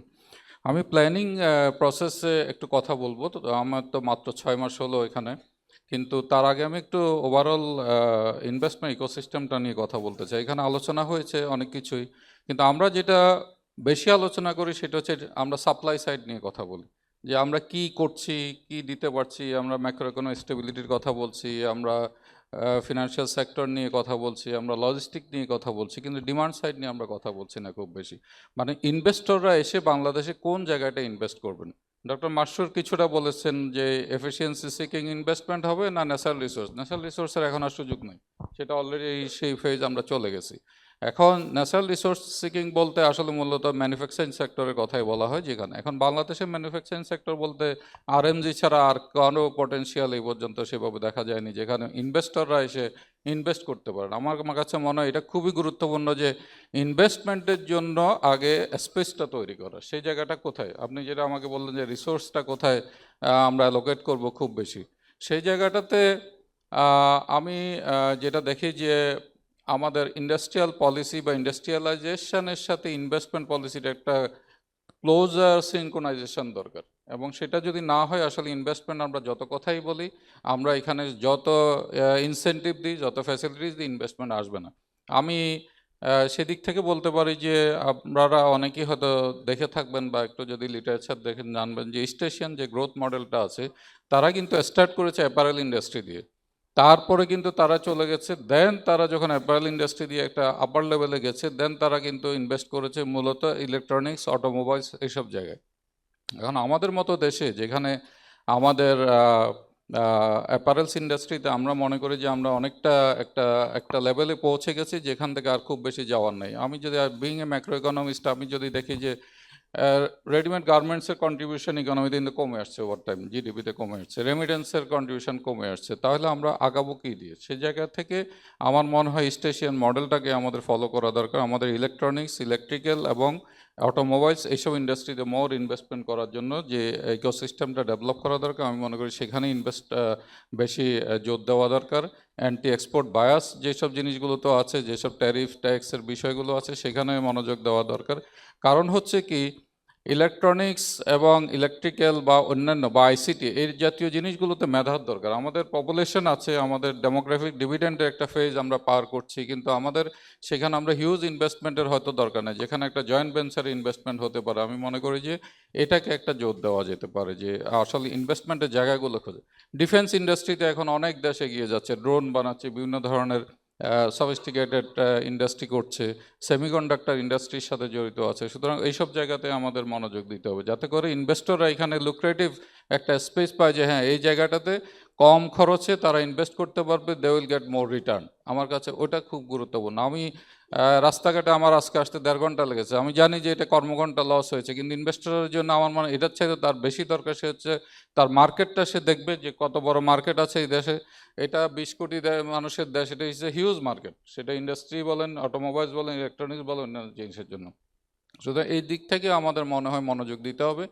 আর সাপ্লাই সাইডের কথা সবাই জানেন, ম্যাক্রো ইকোনমিক স্টেবিলিটি অবশ্যই মেনটেন করতে হবে। সেখানে আমরা মনে করি যে ফিনান্সিয়াল সেক্টরে যে ক্ষতিটা করে যাওয়া হয়েছে সেখান থেকে একটা স্টেবিলিটি আনার জন্য কিছু হয়তো রিফর্মস কমিশন থাকতে পারে, ব্যাংকিং কমিশন হতে পারে সামনের দিনগুলোতে। তারপরে ল্যান্ড ইউজ নিয়ে একটা ভালো পলিসি দরকার। প্রথমে আমি ইনিশিয়াল প্রেজেন্টেশনটা শুনছিলাম যে ইকুইটির কথা বলা হচ্ছিল, এখন যদি ল্যান্ডের দাম এত হাই হয় তার ইকুইটির ভ্যালু তো অনেক বেড়ে যাবে, সুতরাং সেখানে ইনভেস্ট করতে আসবে কে জন্য সেখানে। তো সেগুলোর একটা নতুন, যেমন জাপানে আমি ছিলাম অনেকদিন, জাপানের ল্যান্ড ট্রাস্ট পলিসি করা হয়েছে, অর্থাৎ ল্যান্ডের ওনারশিপটা রেখে দিয়ে তাকে সারা জীবন ধরে ওখান থেকে যে রিটার্নটা দেওয়া যায়, কিন্তু ল্যান্ডটা হচ্ছে লিজ নেবে। এই ধরনের কিছু ইনোভেটিভ পলিসিতে আসা যেতে পারে, পাবলিক প্রাইভেট পার্টনারশিপের জোর দেওয়া যেতে পারে, এই জিনিসগুলো গুরুত্বপূর্ণ। কিন্তু আমি যে কথা বলছি, ডিমান্ড সাইডটা আমাদের মোর ইম্পর্টেন্ট দেন সাপ্লাই সাইড। আমরা সাপ্লাই সাইড নিয়ে অনেক কথা বলছি গত 10-20 বছর 30 বছর যাবৎ, খুব বেশি কিন্তু এগোতে পারিনি। সুতরাং এই জায়গাগুলোতে মনোযোগ দেওয়া দরকার। এখন আমি আসি যে প্ল্যানিং প্রসেসের জায়গা থেকে আমরা এখন কি করতে পারি। একটা হচ্ছে যে 8-5 year প্ল্যানটা শেষ হয়েছে এই জুনে, সুতরাং এরপর আমরা 9-5 প্ল্যান পোস্টপোন করে দিয়েছি। এটার একটা কারণ হচ্ছে পলিসি কন্টিনিউশন না, আসলে ওইটা একটা পলিটিক্যাল ডকুমেন্ট ছিল তার প্রিভিয়াস গভর্নমেন্টের, সুতরাং সেখানে আমরা কন্টিনিউ করতে চাইনি। যার কারণে তাদের যে অ্যাম্বিশাস যেই ইন্ডিকেটরগুলো ছিল আমরা সেগুলো রাখিনি বা সেগুলো নিয়ে কাজ করিনি, যার কারণে এই বছরটা পলিসি প্ল্যান নাই, এটা একটা গ্যাপ তৈরি হয়েছে। সুতরাং আমি আসার পরে আমি ওয়াহিদুদ্দিন মাহমুদ স্যার সহ কথা বলেছি যে আমরা একটা শর্ট টার্ম রিকভারি প্ল্যান করতে পারি কিনা ইকোনমির জন্য, যেটা স্ট্র্যাটেজিক্যালি পরবর্তী গভর্নমেন্টকে লিভারেজ দেবে, যে এটা ধরে ভবিষ্যতের অর্থনীতি কোন দিকে যেতে পারে সেই আলোচনাটা করার জন্য। তো সেখানে আমি ব্যুরোক্রেটিক যে প্রসেস সেটাকে তো আর বিট করতে পারিনি, আমার 5-6 মাস লেগে গেছে ওই জিনিসটা পাস টাস করে আনতে, এখনও পুরোপুরি ফাইনাল হয়নি। তো এখন আমার মনে হয় যেহেতু ফেব্রুয়ারিতে ইলেকশন আসছে, আমরা হয়তো এই মুহূর্তে স্ট্র্যাটেজিটা হয়তো নাও করতে পারি, যেহেতু নেক্সট গভর্নমেন্ট আসার পরে হয়তো এই জিনিসে মনোযোগ দিতে পারি, এমনও হতে পারে। অথবা আমরা কাজ শুরু করলেও এই মুহূর্তে সেটা দিয়ে কত দূর এগোতে পারবো যায় না। তবে আমাদের ভবিষ্যতে হয়তো 9-5 year প্ল্যানে যাবে কিনা পরবর্তী সরকার সিদ্ধান্ত নেবে, এবং সেই জায়গাগুলোতে অবশ্যই এই যে স্ট্র্যাটেজিটা এই জন্য দরকার যে ইকোনমি আসলে কোন দিকে যাবে সেই জায়গাটা দিক নির্দেশনাটা খুবই দরকার, এবং সেটা প্ল্যানিং মিনিস্ট্রি থেকে, প্ল্যানিং জেনারেল ইকোনমিক্স ডিভিশন থেকে হয়ে থাকে। সেটা আমরা করতে পারলে খুব ভালো হয়, অথবা আমরা একটা ইন্টারিম শর্ট টার্ম 2 বছরের প্ল্যানও করতে পারি। একটা রিকভারি প্ল্যান দরকার। এটা শুধুমাত্র যে গত 10-12 বছরে যেভাবে ইকোনমিকে ইনফ্রাস্ট্রাকচার লেড গ্রোথের কথা বলে, যেখানে হিউজ কারাপশনের মাধ্যমে যে একটা সাস্টেইনেবল গ্রোথ মডেলে কিন্তু আমরা যেতে পারিনি, যে কথাটা বললেন, সেই গ্রোথ কিন্তু মুখ থুবড়ে পড়েছে। এখন ক্লাইমেট চেঞ্জের ইস্যুজ আছে, সাস্টেনেবিলিটিটাকে সর্বত্রই নিয়ে আসতে হবে, সাস্টেনেবল অ্যাপ্রোচটাকে নিতে হবে। সেই জায়গাগুলোকে মাথায় রেখে একটা শর্ট টার্ম বা একটা রিকভারি স্ট্র্যাটেজি আমি মনে করি যে থাকাটা খুব দরকার, এবং সেটা থাকার পরে আমরা একটা লং টার্ম প্ল্যানের দিকে যেতে পারি। এটা হচ্ছে আমার পার্সোনাল ভিউ। তো আমি আর সময় নিব না, ধন্যবাদ আপনাদেরকে আমাকে এখানে আমন্ত্রণ জানানো। ধন্যবাদ। আমরা বারবার ইনভেস্টমেন্টের দিকে ফিরে আসছি, কারণ আমরা অর্থনীতি থেকে জানি যে ইনভেস্টমেন্টই হলো কি গ্রোথের কি। আপনাদের কি প্রথম কথা হলো যে ইনভেস্ট করতে হবে, কারণ খরচ করলে তো হবে না, ইনভেস্ট করতে হবে। ইনভেস্টমেন্ট প্রোডাক্টিভ খাতে যদি আমরা ইনভেস্ট করতে পারি তবেই আমরা ইকোনমিক গ্রোথ হবে। আমি এবার যাব মিস্টার ইসরাফিল খসরুর কাছে। তিনি BNP chairperson's adviser on foreign affairs, এবং সেই সাথে একজন সফল অন্টারপ্রেনিয়রও, বিজনেসে তার দীর্ঘ দিনের কাজ করার অভিজ্ঞতা আছে। সুতরাং বাংলাদেশের তার বোথ পলিটিক্যাল এবং বিজনেসম্যান পার্সপেক্টিভ থেকে ইনভেস্টমেন্ট ব্যারিয়ারগুলো কি কি দেখছেন, এটা নিয়ে একটু আলোচনা করতে বলছি। থ্যাংক ইউ শফিক ভাই। আইল বি ভেরি ব্রিফ, সো এখানে অনেক প্যানেলিস্ট আছেন। প্রথমত, আপনি যে বাংলাদেশে বিনিয়োগ আনতে চান, ইনভেস্টমেন্ট বাড়াতে চান, ফার্স্ট থিং হচ্ছে the government has to play the role of facilitator. আমরা এখানে বাংলাদেশে দেখি ওভার রেগুলেশন দেখি, এখান থেকে আমাদের বেরিয়ে আসতে হবে। This is the first step. And এখানে অনেকে ডিরেগুলেশনের কথা বলছে। আপনার বিএনপি যে ইনভেস্টমেন্ট পজিশন পেপারটা আমরা লঞ্চ করছি কয়েক মাস আগে, আমি কিন্তু ওখানে মাস ডিরেগুলেশনের কথা বারবার বলছি, because that's the way out. এখন if the government has to play the role of facilitator, তখন আপনার কিন্তু পুরো ইনভেস্টমেন্ট ইকোসিস্টেমটাকে আমাদের এখন রিথিঙ্ক করতে হবে, ইকোনমিক মডেলটাকে রিথিঙ্ক করতে হবে। So what do we do? So first thing we need, যে নতুন একটা মডেলের কথা অনেকে বলছেন এখানে, first thing we need to do is আমাদেরকে একটা ডেট বেস ইকোনমি থেকে বের হয়ে একটা ইনভেস্টমেন্ট বেস ইকোনমির দিকে আসতে হবে। সো গত 15 বছরে আমরা কি দেখেছি? দেয়ার ওয়াজ এ গভর্নমেন্ট যে বারবার was borrowing money and was printing money, and that's why আমরা একটা ফলস গ্রোথের পার্সপেক্টিভ পেয়েছি, and it was jobless growth. It was not sustainable clearly. তো আপনার যদি একটা টেকসই উন্নয়ন আপনি চান, তাহলে আপনার প্রথমে একটা ইনভেস্টমেন্ট বেস ইকোনমিতে যেতে হবে, যেখানে বিনিয়োগের মাধ্যমে কর্মসংস্থান সৃষ্টি হবে এবং সম্পদের সৃষ্টি হবে, ওয়েলথ ক্রিয়েশন হবে। So this is one thing. এই অ্যাপ্রোচটাকে আমাদের, এই প্যারাডাইম শিফটটা আমাদের আসতে হবে সবার আগে। তারপর হচ্ছে গিয়ে আমাদের বেসিক্যালি বাংলাদেশে, আমি নিজে একজন প্রাইভেট সেক্টর মানুষ, I am wearing 2 hats here today. আমি রাজনীতির সাথে সম্পৃক্ত এবং ব্যবসার সাথে সম্পৃক্ত। সো আমার পার্সোনাল এক্সপিরিয়েন্সেসগুলো কি, বাংলাদেশে বিনিয়োগ যারা করতে আসেন, ডোমেস্টিক ইনভেস্টর বলেন, আর যারা বাইরে থেকে আসেন, তারা কী চান? সবাই একটা টাইম বাউন্ড এক্সপিরিয়েন্স চান। সবাই 5-6 মাস 7 মাস ধরে সরকারি অফিসে গিয়ে ঘুরতে চান না। হ্যাঁ, একটা পার্টিকুলার সময়ের মধ্যে তারা চান তাদের যে লাইসেন্সিং ডকুমেন্টেশন যেন হয়ে যায়। 1, 2 হচ্ছে সবাই চান হচ্ছে গিয়ে একটা কি বলবো, ওয়ান স্টপ সার্ভিস, যেখানে গিয়ে সেটা মোটামুটি সব সুযোগগুলো তারা পান। থার্ড হলো আপনার দেখবেন যে রেগুলার যেটা হয় আপনার বেশিরভাগ ইনভেস্টমেন্ট ফান্ড রিপ্যাট্রিয়েশনের তাদের মধ্যে একটা ভীতি কাজ করে, যে আমি বাংলাদেশে বিনিয়োগ করব, আমি টাকাটা কেমন করে ফেরত নেব। হ্যাঁ, সো আপনার ইভেনচুয়ালি যেটা করতে হবে, আপনাকে এই রেগুলেটরি ফ্রেমওয়ার্কটাকে স্ট্রিমলাইন করতে হবে। সো আপনার রেড টেপিজমকে যদি না কমাতে পারেন, ব্যুরোক্রেটিক আপনার না কমিয়ে আনতে পারেন, তাহলে কিন্তু আপনি বিনিয়োগ বাংলাদেশে আনতে পারবেন না।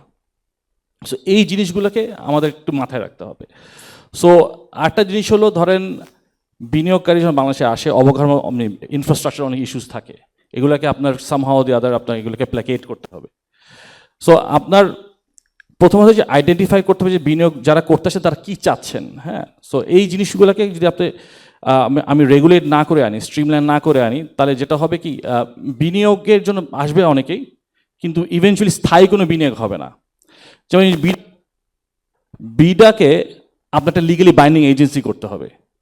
তো সবাই আমি অনেক ইনভেস্টার, ফরেন ইনভেস্টারের কথা বলে, তারা বিদেশে যায়, আসার পরে দেখে যে বিভিন্ন অর্গানাইজেশন তাদের দৌড়াদৌড়ি করতে হয় একটা অফিস থেকে একটা অফিসে, বলে যে তো এই ক্ষেত্রে যেটা বিডা কোনো সহযোগিতা তারা করতে পারে না। সো এই 5-6 মাস তাদের সময়টা নষ্ট হয়ে যায়। সো এই জিনিসটাকে আমাদের করতে হবে। আমরা কিন্তু আমাদের ইনভেস্টমেন্ট পজিশন পেপার একটা এফডিআই ক্যাপ্টেন্সের কথা বলছি, যেখানে বিডাতে থাকবে যারা ইনভেস্টর যখন বিদেশ থেকে আসবে তাদেরকে গাইড করবে। They will do all the routing and all the regular routine work করে ইনভেস্টররা খালি দেশে এসে বিডাতে যাবে এবং এই এফডিআই ক্যাপ্টেন তাদেরকে গাইড করবে, তাদের প্রসেসগুলোকে কমপ্লিট করবে within a particular time period. কারণ এখানে আপনার কেউ কিন্তু একটা ইনডেফিনিট পিরিয়ড অফ টাইমে বাংলাদেশে গিয়ে সেই ইনভেস্টমেন্ট কেউ করতে চাইবেন না, তাদের একটা বেশি টাইম বাউন্ড এক্সপিরিয়েন্স দরকার। সো এই জিনিসগুলো আমাদের আই থিঙ্ক লক্ষ্য রাখা দরকার। আর একটা ছিল সেক্টরাল ডাইভার্সিফিকেশন, আমাদের definitely we need sectoral diversification. আমরা যখন আরএমজি এবং রেমিটেন্সেস উপরে যে আমাদের নির্ভরশীলতা কমিয়ে আনতে হবে, সেটা কমাতে হলে কিন্তু আপনার নতুন সেক্টরগুলোকে উন্মোচন করতে হবে। But at the same time the challenge is আপনার কি নেসেসারি স্কিল সেট আছে এই সেক্টরগুলোকে প্রোভাইড করার জন্য। কাজে আপনার স্কিল ডেভেলপমেন্ট অ্যান্ড আপনার sectoral diversification has to go parallel ইয়েতে। সো স্কিল সেটগুলো যখন ডেভেলপ করেন তখন আপনার ওই সেক্টরের জন্য যখন আপনার দক্ষ মানে কি বলবো যারা কাজ করবেন তাদেরকে যখন আপনি রেডি করতে পারেন, তাহলে আপনি ওদেরকে ওখানে আপনাদেরকে প্রোভাইড করতে পারবেন। সো এই দুটো জিনিস কিন্তু প্যারালালি চলতে হবে। সো সেক্টরাল ডাইভার্সিফিকেশনের কথা আছে, প্রোডাক্ট ডাইভার্সিফিকেশনের কথা আছে, this is absolutely essential. So আমার মনে হয় যে এই কিছু জিনিস যদি আমরা নজর রাখি, আই থিঙ্ক দেন আমরা একটা investment friendly ecosystem or business friendly ecosystem develop করতে হবে। আরেকটা কথা আমরা বারবার বলছি, we are talking about economic democratisation. আমরা বারবার পলিটিক্যাল ডেমোক্রেসির কথা বলি, বাট আপনার ইকোনমিতে কিন্তু ডেমোক্রেসি দরকার। কারণ আমরা গত 15 বছর একটা অলিগার্কিক সিস্টেমে ফেরত যেতে চাই না। So I need an economic system আর এমন ডেমোক্রেসি ইন ইকোনমি যে সকলের সমান সুযোগ থাকবে, কোনো বৈষম্য থাকবে না, যারা স্বাচ্ছন্দ্যে ব্যবসা করতে পারবে, সে মিডিয়াম বিজনেস হোক, স্মল বিজনেস হোক, অর স্মল মিডিয়াম বিজনেস হোক, লার্জ বিজনেস হোক, there has to be an equal opportunity for all. ওই সিস্টেমটাকে আপনার ডেভেলপ করতে হবে। So I think these are very কি ফ্যাক্টরস। আই থিঙ্ক আমাদের একটা প্রিন্সিপাল মাইন্ড শিফট দরকার, যেখানে আমরা বেসিক্যালি ইনভেস্টমেন্ট যে সিনারিওটাকে নতুনভাবে চিন্তা করতে হবে। সো আমি এতটুকু বলবো, I will not take too much time because there is more people to speak here. So thank you. ধন্যবাদ। হ্যাঁ, আপনি ঠিকই বলেছেন যে ইকোনমিক ডেমোক্রাটাইজেশন একটা ইম্পর্টেন্ট থিং, এবং ইকোনমিক ডেমোক্রেটাইজেশন একটা বড় ইম্পর্টেন্ট পয়েন্ট হলো নিউ অন্টারপ্রেনিয়রদের সুযোগ দেয়া। এবছর যে ইকোনমিক্স প্রাইজ নোবেল 3 জন পেয়েছে, তাদের মধ্যে বিশেষ করে ফিলিপ অ্যাগিহন এবং আরেকজন, তাদের কিন্তু মেইন থিম কিন্তু তারা পেয়েছেন ইকোনমিক ড্রাইভারের মধ্যে ইনোভেশন এবং অন্টারপ্রেনিয়রিজম। মানে শুম্পেটেরিয়ান একজন বিখ্যাত জার্মান ইকোনমিস্ট ছিলেন, যিনি ক্রিয়েটিভ ডিস্ট্রাকশন এবং এই ইকোনমিক্সের জন্য বিখ্যাত ছিলেন, এবং তারই উত্তরাধিকারী এই দুজন ইকোনমিস্ট। তারা আইডেন্টিফাই করেছিলেন যে সাস্টেনেবল গ্রোথ কেমন করে হয়, এটা শুধু ইনভেস্টমেন্ট বা এটা দিয়ে হয় না, এর জন্য অন্টারপ্রেনিয়র এবং ইনোভেশন। এবং এটা তো আমরা নিজেরাই দেখছি যে এখন এআই এর ইনোভেশনে সারা দুনিয়া মানে অস্থির যে কি হবে না হবে। সুতরাং ইনোভেশন এবং অন্টারপ্রেনিয়র খুব ইম্পর্টেন্ট। আমি এবার যাচ্ছি আমাদের আরেকজন পলিটিশিয়ানের কাছে, কিন্তু খালেদ সাইফুল্লাহ, উনি এনসিপি জয়েন্ট কনভেনার, কিন্তু সেই সাথে ওনার পরিচয় হলো he is also an entrepreneur, এবং তারা একটা হেলথ সেক্টরে একটা নতুন একটা অর্গানাইজেশন দাঁড় করছে এবং চেষ্টা করছে। সুতরাং বোথ অ্যাজ এ পলিটিশিয়ান এবং অলসো অ্যাজ এ অন্টারপ্রেনিয়র, আমি তার কাছে জানতে চাইবো যে তারা বাংলাদেশে কি ব্যারিয়ার্স টু অন্টারপ্রেনিয়রশিপ দেখছে এবং এটার জন্য। Thank you. Thank you Shafiq ভাই। I will try to keep it very brief. প্রথমে অন্টারপ্রেনিয়রশিপ নিয়ে বলি, and then as a politician I will also touch upon on continuity, policy কন্টিনিউটির ব্যাপারে। অন্টারপ্রেনিয়রদের একদম প্রথমে যাত্রাটা যখন শুরু হয়, if you look at that, বাংলাদেশে you would be lucky if you can properly start a business in 6 months। But আমরা ভিয়েতনামের কথা অনেকে বলছিলাম, ভিয়েতনামে একটা ব্যবসা শুরু করতে গড়ে 35 days লাগে। If you look at Indonesia, এখানে 49 days লাগে গড়ে একটা ব্যবসা শুরু করতে। If you look at India, it takes around 60 days। So আমাদের এই জায়গায় if you are thinking about অন্টারপ্রেনিয়রশিপকে আমাদেরকে আরেকটু বাড়াতে হবে বা এটাকে আমাকে ইনসেন্টিভাইজ করতে হবে, এটা শুরু করাটাই যে কত বড় একটা challenge. And in the first 6 months যখন শুরু করবেন, you have to think of a lot of additional cost, যেটা রেগুলেটরি কস্টের বাইরে অনেক বেশি কষ্টের কথা আপনার চিন্তা করতে হবে। ইসরাফিল ভাই অলসো মেনশনড, আমাদের অন্টারপ্রেনিয়র যখন they want to attract investment from outside, FDI এর যখন চিন্তা করছে, তখন ইনভেস্টরদের অনেক বড় একটা চিন্তা থাকে ফান্ড রিপ্যাট্রিয়েশন। এবং সেটা বিকামস আ হিউজ চ্যালেঞ্জ, এবং এটার জন্য youth C a lot of businesses বাংলাদেশে দে আর ট্রাইং মানে দে হোল্ড করে রাখছে ইউএসএতে, অথবা they are keeping it in Singapore. So Bangladesh ওইটার অ্যাডভান্টেজটা পুরোপুরি সব জায়গায় নিতেও পারছে না। জাস্ট এটা তো দুইটা গেল, এছাড়াও তো আর অনেকগুলো চ্যালেঞ্জেস আছে। But I also want to talk about something that gives me hope. একটা চ্যালেঞ্জ কথা আসছিল যে পলিটিশিয়ানরা কীভাবে এনশিওর করতে পারে যে পলিসি কন্টিনিউটি না থাকলে তো গ্রোথটা দেখাটা চ্যালেঞ্জিং। আমাদের সরকার একটা ইনভেস্টমেন্টের একটা সামিটের মতো করেছিল, সেখানে এনসিপি ছিল, বিএনপি ছিল, জামাত ইসলামী ছিল। আজকে আলোচনা যে আছে, I C a lot of commonalities, আমরা কিভাবে বিজনেসের এনভায়রনমেন্টটা তৈরি করতে পারি। ফর এক্সাম্পল, আমরা এনসিপি থেকে we speak about economic complexity a lot, that is closely link to আমাদের এক্সপোর্ট ডাইভার্সিফিকেশন।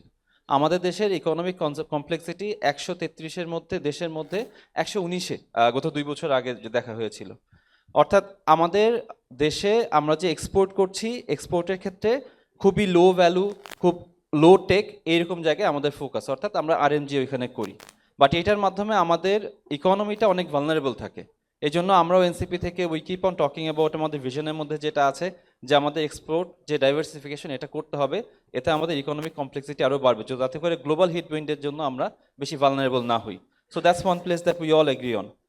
আমরা এই বিজনেস শুরু করার জন্য যে হার্ডলসগুলোর ক্ষেত্রে এখানে আমাদের বক্তারা যারা ছিলেন, উই হ্যাভ আমাদের মোটামুটি একদম সিমিলার আইডিয়াস। আমরা চিন্তা করছি সবাই একদম ফান্ডামেন্টালস যেটা, যে আমাদের স্কিলস ইমপ্রুভ করতে হবে। আমাদের বিজনেসেসগুলো যদি ইমপ্রুভ করতে হয়, তাহলে ব্যাকওয়ার্ড লিঙ্কেজেস যেগুলো, ফর এক্সাম্পল তাদের স্কিলসগুলো ইমপ্রুভ করতে হবে, আমাদের R&Dতে ফোকাস করতে হবে। R&D যদি ভালো না থাকে, তাহলে আমাদের বিজনেসেসগুলো they can not really improve. ওই জায়গাটাতে আমাদের ফোকাস করা, এই জায়গাটাতে we see a lot of commonality political পার্টিসগুলোর মধ্যে। রাশিদ আল তিতুমি স্যার ওইখানে আলোচনা করেছেন যে আমাদের যে স্মল এবং মিডিয়াম এন্টারপ্রাইজেস, সেটা আমাদের জবের ক্ষেত্রে গ্রোথ ইঞ্জিন হিসাবে কাজ করতে পারে, যেটার ক্ষেত্রে NCP also share the similar views. হয়তো আমাদের ইমপ্লিমেন্টেশন বা ভিশন ওইখানে ডিফারেন্ট থাকতে পারে, how we want to do it, but we have a lot of commonalities there. So I think political parties across the board a lot of commonalities, এবং আমাদের ensure করতে হবে যে আমরা যখন একটা পলিসি নিচ্ছি, পলিসি তৈরি করার সময় যেমন আমাদের পাবলিককে কনসাল্ট করতে হবে, আমাদের বিজনেসগুলোও কনসাল্ট করতে হবে। When I talk to businesses other fellow entrepreneurs, often আমাদের সবার যেটা সমস্যা সেটা হচ্ছে আমরা বলি যে আমাদের যে আইনগুলো হয়, এই আইনগুলো করার সময় বা পলিসিগুলো হয়, এই সময় প্রপারভাবে কনসালটেশন করা হয় না। অ্যাজ এ রেজাল্ট যখন পলিসিটা হয়ে গেছে, সেটা ইমপ্লিমেন্ট করাটা অনেক বড় একটা ঝামেলা হয়ে যায়, কারণ বিজনেসেস আর নট রেডি ওইটার ইমপ্লিমেন্টেশন কীভাবে সেটা করার জন্য। সো আমাদের more thing, যে of course we need to consult businesses, we need to consult the public, but we also need to consult other political parties. যদি পলিটিক্যাল পার্টির মধ্যে কনসালটেশন থাকে, তাহলে পলিসি কন্টিনিউটির সম্ভাবনা আরও বাড়ে। Of course there would be differences, ভিশনের ডিফারেন্স থাকবে, সেটা নিয়েই ভোটারদের কাছে যাবে political parties, but also we can often find a lot of commonalities, এবং ওইটা আমাদের মাথায় থাকলে I think that can improve a lot. Thank you. ধন্যবাদ খালেদ। আমি এবার যাব মিস্টার স্নেহাশিস বড়ুয়ার কাছে। উনি একজন ট্যাক্স এক্সপার্ট। তার কাছে এই জন্য জানতে চাইবো আমাদের ফিসকাল পলিসি এবং ইনভেস্টমেন্ট এ দুটো নিয়েই, যে আমাদের কেমন করে আমরা ফিসকাল পলিসিতে একটু উন্নতি করতে পারি for collecting more revenue and how to attract more investment. ধন্যবাদ। Ji. First of all, thank you very much for inviting me here. So I must give sincere thanks to both the paper presenters, Asif and then Jyoti Bhai as well. They have highlighted a few good issues for the investment barrier, and I am also happy to see a lot of political parties are being invited in this dialogue as well. So if you look into the fiscal part of it, you have seen the challenges. The graph ta ashle ami dekhini in Asif's presentation is probably shobai jeta bole je perhaps you have seen, we have seen the lowest tax GDP ratio across the world. Probably it's less than 6.5% right at this point. At certain point in time it was above 8 to 9%, but it has gone down below 7%. So এখানে সবচেয়ে বড় যে জায়গা আসছে, যে যেহেতু আমরা investment barrier নিয়ে কথা বলছি, how we can remove this investment barrier. We can talk about lot of problems, but we need to talk about the solutions as well. So এখানে আমরা যখন ফিসকাল পলিসি নিয়ে কথা বলি, সবচেয়ে বড় যে জিনিসটা দেখবেন when we talk about FDI point of view, মানে foreign direct investor point of view, যেটা আমাদের একজন প্যানেলিস্ট খুব ভালোভাবে বলার চেষ্টা করেছেন, যে হ্যাঁ আমাদের ইনভেস্টমেন্ট ডেভেলপমেন্ট অথরিটি যারা আছেন তাদেরকে হয়তো বা আইন করে দিয়েছেন টু অথরিটি হিসেবে কাজ করার জন্য, বাট তাদের কি সেই পরিমাণ এম্পাওয়ারমেন্ট করা হয়েছে কিনা। আপনি যদি 10টা পয়েন্ট দেখেন ইনভেস্টরদের, ফরেন ডাইরেক্ট ইনভেস্টরদের, দেখবেন 6 থেকে 7টা আসবে এনবিআর রিলেটেড, কিছু আসবে আপনার এনভায়রনমেন্ট রিলেটেড, অ্যান্ড বাকি 2টা হয়তো কি আদার অথরিটি রিলেটেড। তাদের সেই অথরিটিটা নাই যে তারা এটাকে কিন্তু সলভ করবে। সো এই জন্য ডিরেগুলেশনস যদি বলেন, এটা অনেক দেশে এই কনসেপ্টটা আছে। ধরেন যারা ফরেন ডাইরেক্ট ইনভেস্টার্স আছে তাদেরকে আমরা যদি গুড ফিলিং দিতে চাই, তাদেরকে ভালো এক্সপিরিয়েন্স দিতে চাই, তাহলে তাদের যত ফিজিক্যাল নন ফিজিক্যাল জিনিসগুলো আছে এটা কিভাবে আমরা একটা সেপারেট জোন করে ট্যাক্স, ভিএটি অ্যান্ড কাস্টমস প্রত্যেকটা প্রবলেম যেন আমরা সলভ করে দিতে পারি একটা ভালো এক্সপিরিয়েন্স দেওয়ার জন্য।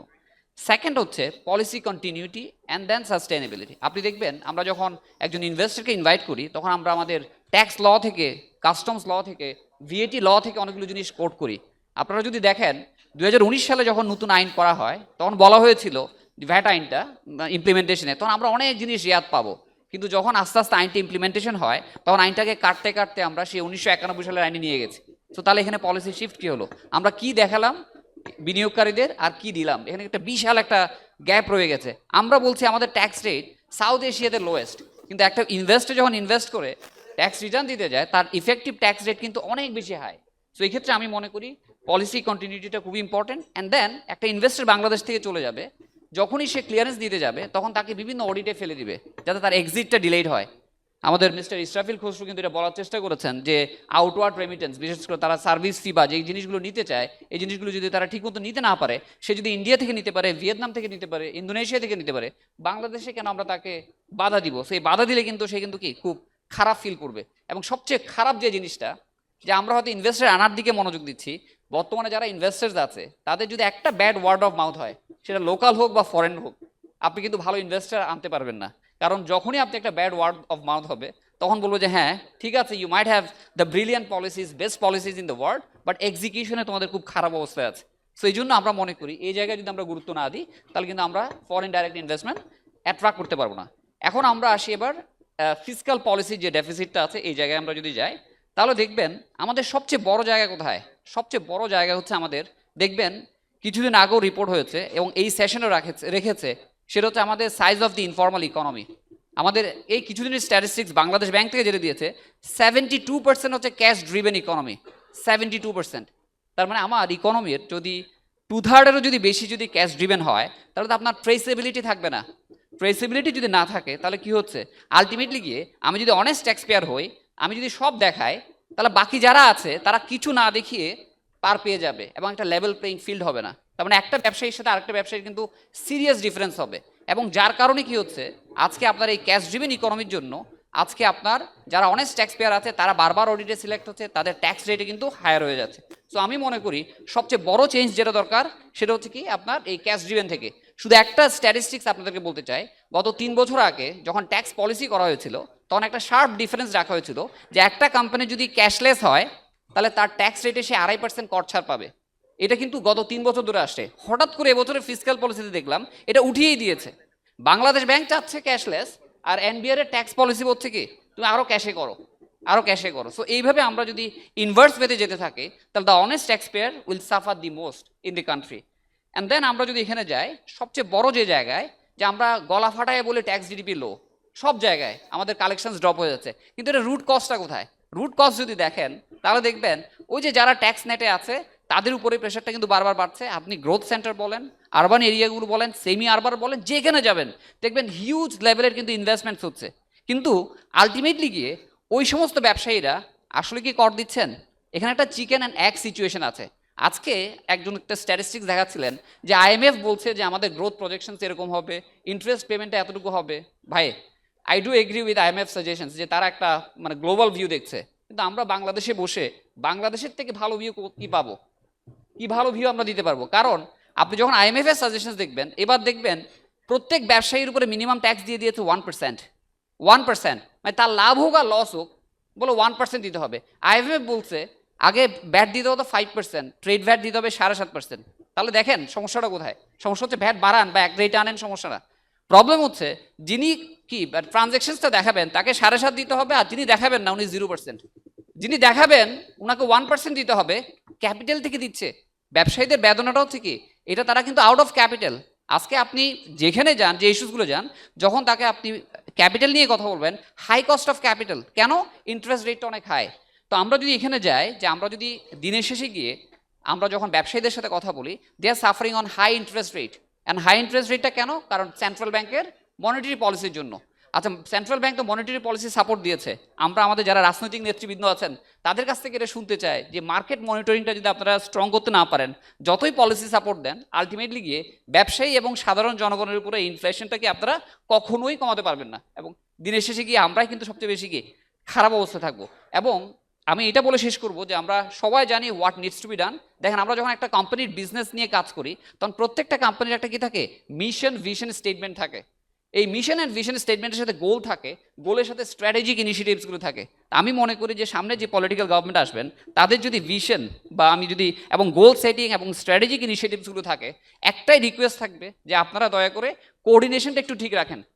খালি আমাদের মতো ফুটবল মাঠের মতো কি বল ঠেলাঠেলি করে লাভ হবে না, এক কোর্ট থেকে আরেক কোর্টে আপনারা পাঠিয়ে দিবেন। আমরা চাই সেন্ট্রালি কোঅর্ডিনেটেড একটা পলিসি, যেখানে সবাই মিলে এই বাংলাদেশের জন্য আমরা একসাথে কাজ করব। আমরা ডেভেলপমেন্ট পার্টনারদের সাথে কথা বলবো, তাদের সাথে বার্গেন করব, নেগোশিয়েট করব for the sake of people of Bangladesh. Thank you very much. ধন্যবাদ মিস্টার বড়ুয়া। আমি এবার যাব মিস্টার ওয়াসিম আলিমের কাছে, সিইও চালডাল। ওয়াসিম আমাদের ফোরামে কিন্তু একজন আনঅর্থোডক্স ইকোনমিক থিঙ্কার হিসেবে পরিচিত, তার সাথে প্রায় অনেক আর্গুমেন্ট হয়, সুতরাং he is always have some very interesting text.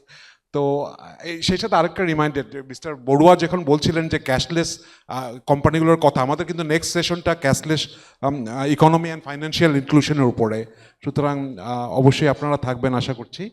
তো ওয়াসিম, এই বাংলাদেশের ইনভেস্টমেন্ট এবং এই ইনোভেশন, এন্টারপ্রেনারশিপ, এগুলো নিয়ে আপনার বক্তব্য?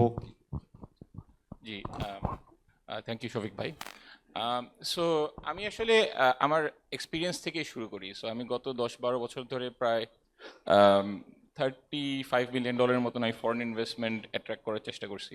অ্যান্ড ইটস নট যে আমার পিছনে কোনো ব্যাকিং ছিল, গিয়ে একজনে কথা বলেই চেষ্টা করেছি। সো প্রথম দিকে যেটা হতো সেটা হলো কি, যে বাংলাদেশে আসলে ব্র্যান্ডিংটা ইজ নট দেয়ার। হ্যাঁ, সো বাংলাদেশের ব্র্যান্ডিংটা 2013-14 ছিল যে আচ্ছা এই দেশে অনেক ফ্লাড হয়। হ্যাঁ, এখন হয়তো বা এটা চেঞ্জ হয়ে যেখান থেকে গার্মেন্টস আসে। সো এই ব্র্যান্ডিং সাইডটাতে আমাদের আসলে ফোকাস করাটা ইম্পর্টেন্ট। অ্যান্ড এই ব্র্যান্ডিং ইজ নট যে আমরা একটা ব্রোশিওর পাবলিশ করলাম কিংবা একটা ডকুমেন্টারি পাবলিশ করলাম and it's done. It's about relationships. So আমাদের আসলে we need to support entrepreneurs, or we need to support people who are talking to other investors around the world, যাতে তারা বাংলাদেশের স্টোরিটাকে বুঝাতে পারে। সেকেন্ড যে জিনিসটা আসলে আমাদের গত 3 থেকে 4 বছরে ইস্যু হয়ে দাঁড়াচ্ছে, সেটা হলো গিয়ে যে বাংলাদেশে the number of success cases are very limited. হ্যাঁ, যে maybe there is a entrepreneurial support till a certain point, কিন্তু তারপরে কিন্তু আসলে সাপোর্টটা পাওয়া যায় না। সো একটা ফরেন ইনভেস্টরের উপরে ডিপেন্ড করে একটা বিজনেস ক্র্যাশ থেকে দাঁড় করানো ইজ মানে ইটস প্রবাবলি নট পসিবল। কারণ লোকাল যে ইকোসিস্টেম যেটা সাপোর্ট করার দরকার, ব্যাংকিং ইকোসিস্টেম কিংবা গভর্নমেন্টের ইকোসিস্টেম, এই ইকোসিস্টেমগুলা ইজ স্টিল ভেরি ইমেচিওর। হ্যাঁ, এবং এই ব্যাংকিং সেক্টরের আসলে একটা চেকলিস্ট বেসড, ইটস নট যে banking sector is not doing risky investment. আমাদের 30-40% of banking assets are gone, right? Some of it is scam, but a part of it is bad investment. হ্যাঁ, so ওই সেক্টরগুলোতে আসলে skill development কিংবা তাদেরকে কিভাবে আমরা force করব two think about new avenues, I think that needs to be thought out. এখানে যেই জিনিসটা আছে সেটা হলো গিয়ে যে একটা ওভারক্রাউডিং এর একটা ব্যাপার আছে, যে সার্টেন সেক্টরস কিংবা সার্টেন গভর্নমেন্ট যদি হিউজ বাজেট ডেফিসিট করে অ্যান্ড হাই ইন্টারেস্ট রেট রাখে, দ্যাট ওভারক্রাউডস দ্য আদার সেক্টরস। মানে হয়তো বা ব্যাংকার্সরা তেমন বেশি এফোর্ট না দিয়েই ভালো ভালো প্রফিট করতে পারতেছে। হ্যাঁ, কিন্তু আসলে ব্যাংকারদের তো বিজনেস অ্যানালিসিস করাটাও, it's not just that they are pooling the capital, they also have to deploy the capital. So এই deployment of capital এর সাইডে আমরা কি করতেছি to increase the strength of our banking sector, এবং এই ব্যাংকিং সেক্টরের উপর ফোকাস করছি কারণ আসলে ব্যাংকিং সেক্টরের উপরেই আমাদের ম্যাক্সিমাম অ্যাসেটটা আসলে আছে। অন্যান্য দেশে যেটা হয় যে দের আর আদার টাইপস অফ ইনভেস্টর, ইকুইটি ইনভেস্টরের জন্য একটা পিই ফান্ড কিংবা ভিসি ফান্ড, এগুলো কিন্তু এখনো ডেভেলপ করে নেই। তো এই জিনিসগুলোকে আসলে আমাদের শর্ট সার্কিট কিছুটা ভাবে করতে হবে, অথবা ব্যাংকিং সেক্টরে বলতে হবে যে 5% কি 10% of the fund needs to go towards private equity, অথবা ব্যাংকসদেরকে ইকুইটি ইনভেস্টমেন্টে ফোর্স করতে হবে, because they are holding on to the capital. নাহলে তো আমরা আসলে শর্ট সার্কিট এটাই করতে পারবো না, এবং এই লোকাল সাপোর্টগুলো না আসলে কিন্তু ফরেন ইনভেস্টররা দেশে আসবে না।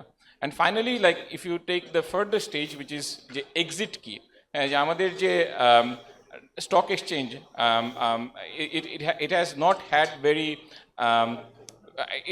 as a percentage of GDP, it's very, very small.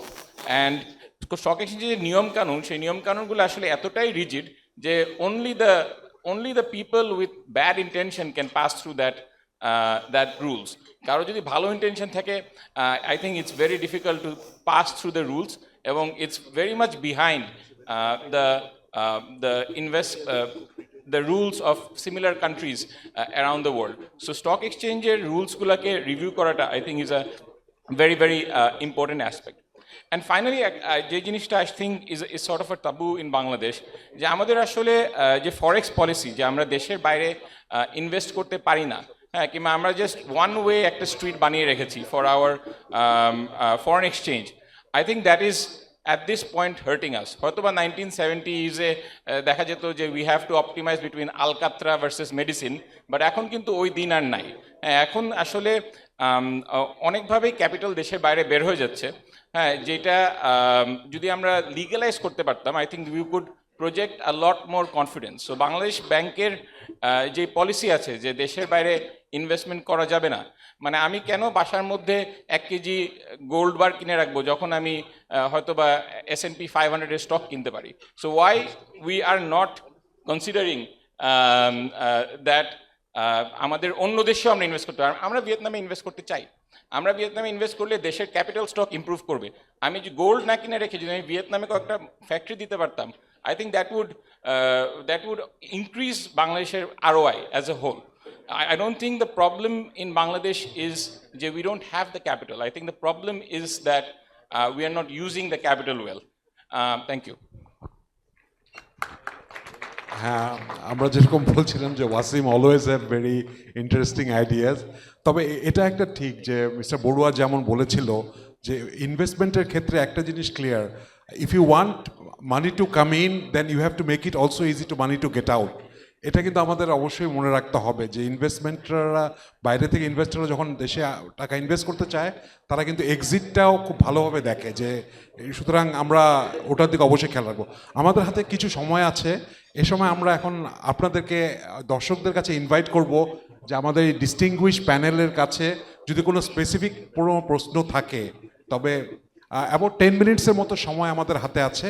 সুতরাং আমি দর্শকদের মধ্যে কাউকে ইনভাইট করছি, কেউ যদি কোনো স্পেসিফিক প্রশ্ন থাকে প্যানেলিস্টদের কাছে।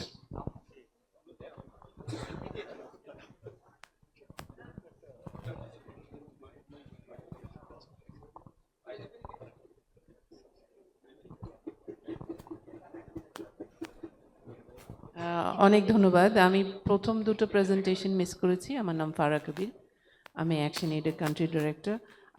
এখানে যে আলোচনাগুলো হচ্ছিল এগুলো আমরা প্রায় শুনে থাকি, যে এই সমস্যাগুলো সমাধানের দিকে গেলে বোধহয় আর একটু ভালো হবে, এবং আমরা 2-3টা সমাধানের জায়গায় যাচ্ছিলাম। একটা প্রশ্ন আমার থেকেই যায় যে এখন আমরা ইন্টারিমে আছি, আমাদের 8th 5-year প্ল্যান শেষ হয়ে গেছে, fine, we can have a 2-year plan as to ease the move towards the 9th 5-year plan.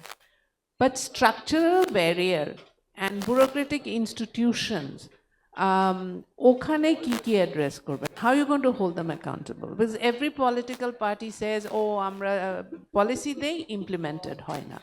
আমরা policy তৈরি করি, there is no coordination between different ministries. So going forward in 2026, I really want to hear from political parties, what are you going to do different to hold them accountable and ensure that there is coordination? Because planning ministry, finance ministry, BIDA, we heard about all of them. And believe me, every different dialogue we go to, this is what we are told. Now, as a citizen and maybe as a potential investor, what are you going to do different? যেটা আগামীতে 26 এর পরে we will see যে না আর structural barrier নাই, barrier নাই, আর রেভিনিউ অ্যান্ড ট্যাক্স রেশিওর কথা প্রায় আসে। আমরা যারা প্রফেশনালস এবং আমরা যাদের fixed income, we all pay our taxes, but entrepreneurs, corporates কখনোই দেয় না, কখনোই কমপ্লিট হয় না। What are you going to do that's going to be different to encourage যে ওরাও যেন ট্যাক্সগুলো দেয়? Thank you. ধন্যবাদ ফারাহ আপা। এখানে প্রথম প্রশ্নটা তো পলিটিশিয়ানদের উদ্দেশ্য করেই। আমি মনে করি যে আমাদের চিফ গেস্ট আমির খসরু সাহেব, উনি হয়তো এটার কিছু উত্তর দিতে পারবেন, তার অতীত অভিজ্ঞতা আছে এবং সামনেও হয়তো এ নিয়ে কাজ করবেন। কিন্তু এখন প্যানেলিস্টদের মধ্যে কোনো পলিটিশিয়ান, যারা ইয়াং পলিটিশিয়ান এখানে বেশ কয়েকজন আছেন, তারা কি কেউ এটার ব্যাপারে আগ্রহী যে how do you tackle the bureaucratic beast, or এটাকে কিভাবে করতে যাবেন আপনারা? না, এটা আমি বলছি এটা খারাপ অর্থে না, এটা হলো একটা অত্যন্ত শক্তিশালী জিনিস যেটাকে আমাদের কোঅর্ডিনেশনের অভাবে, এটা কোনো পলিটিশিয়ান কি আগ্রহী?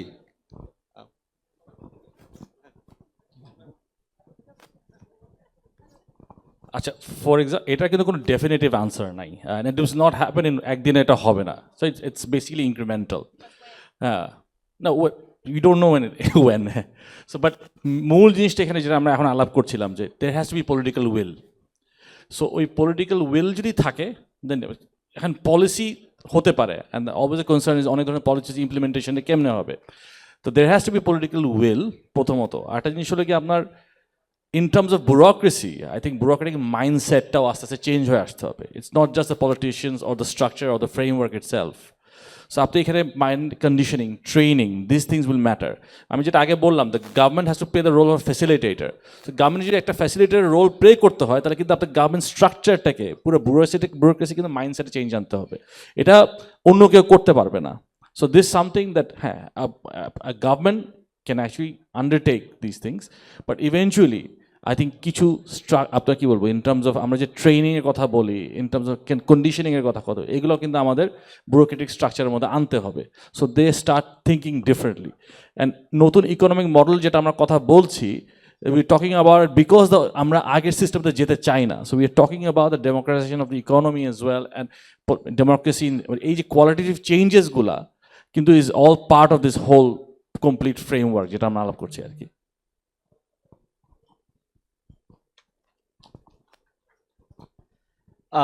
আমি এনসিপি থেকে, আমার নাম Khaled. we approach this problem in two parts. আমাদের মধ্যে we have been discussing a lot. We do not have a definitive answer. We are trying to arrive to a solution.